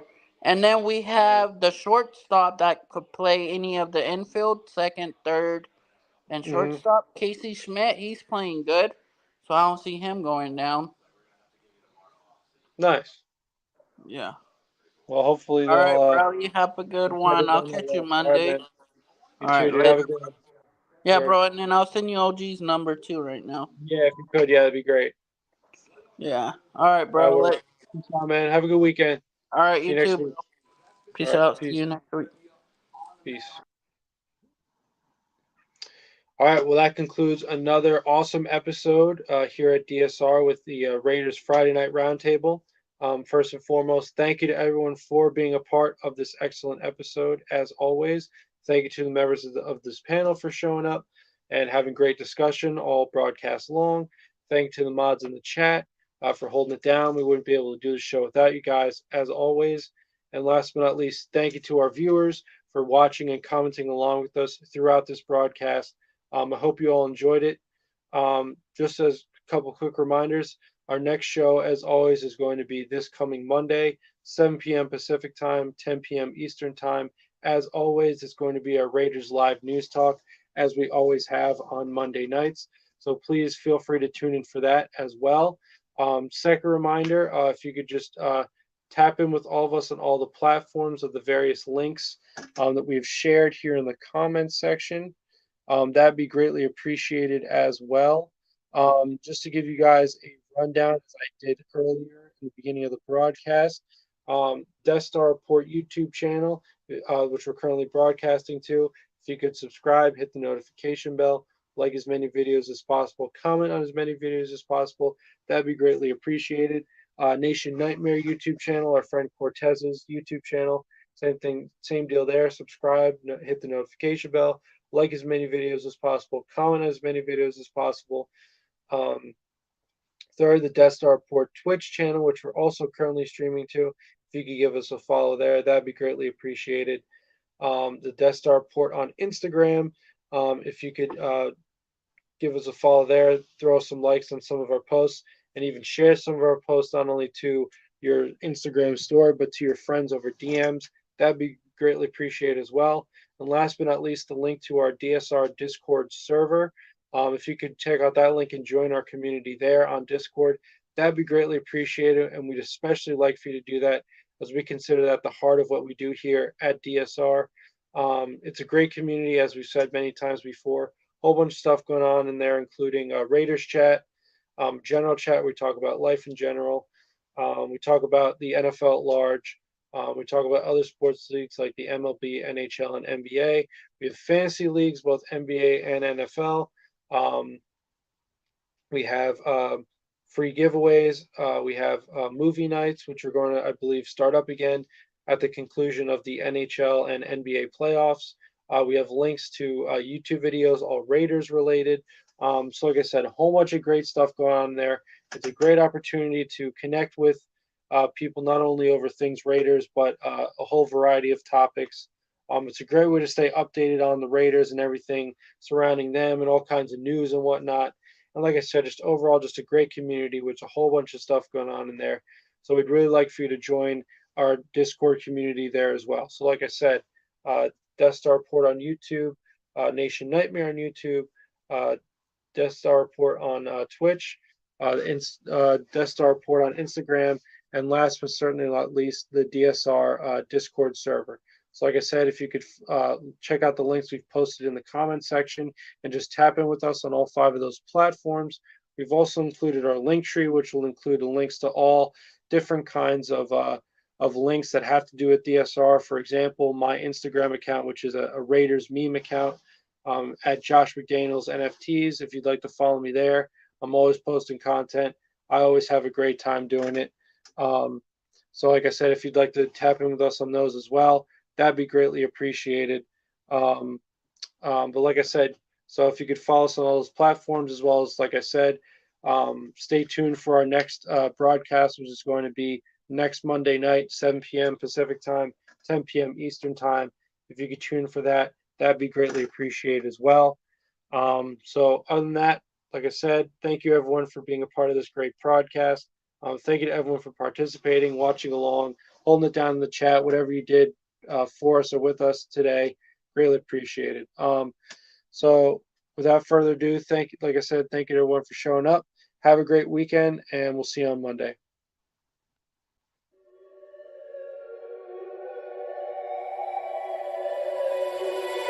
Wake up to the sounds of the silence that allows for my mind to run around with my ear up to the ground. I'm searching to behold the stories that I told when my back is to the world. Was smiling when I turned.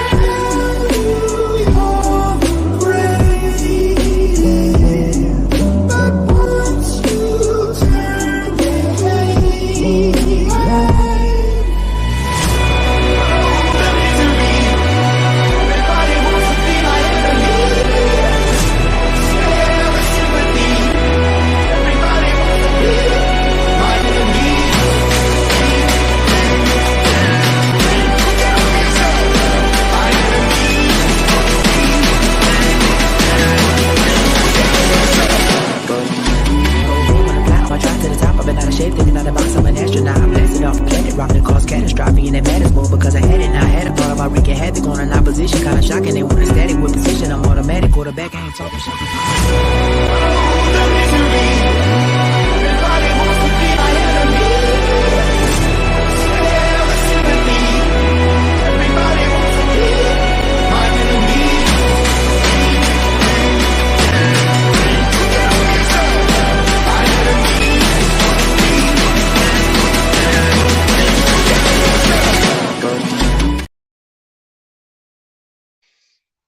Salute everyone.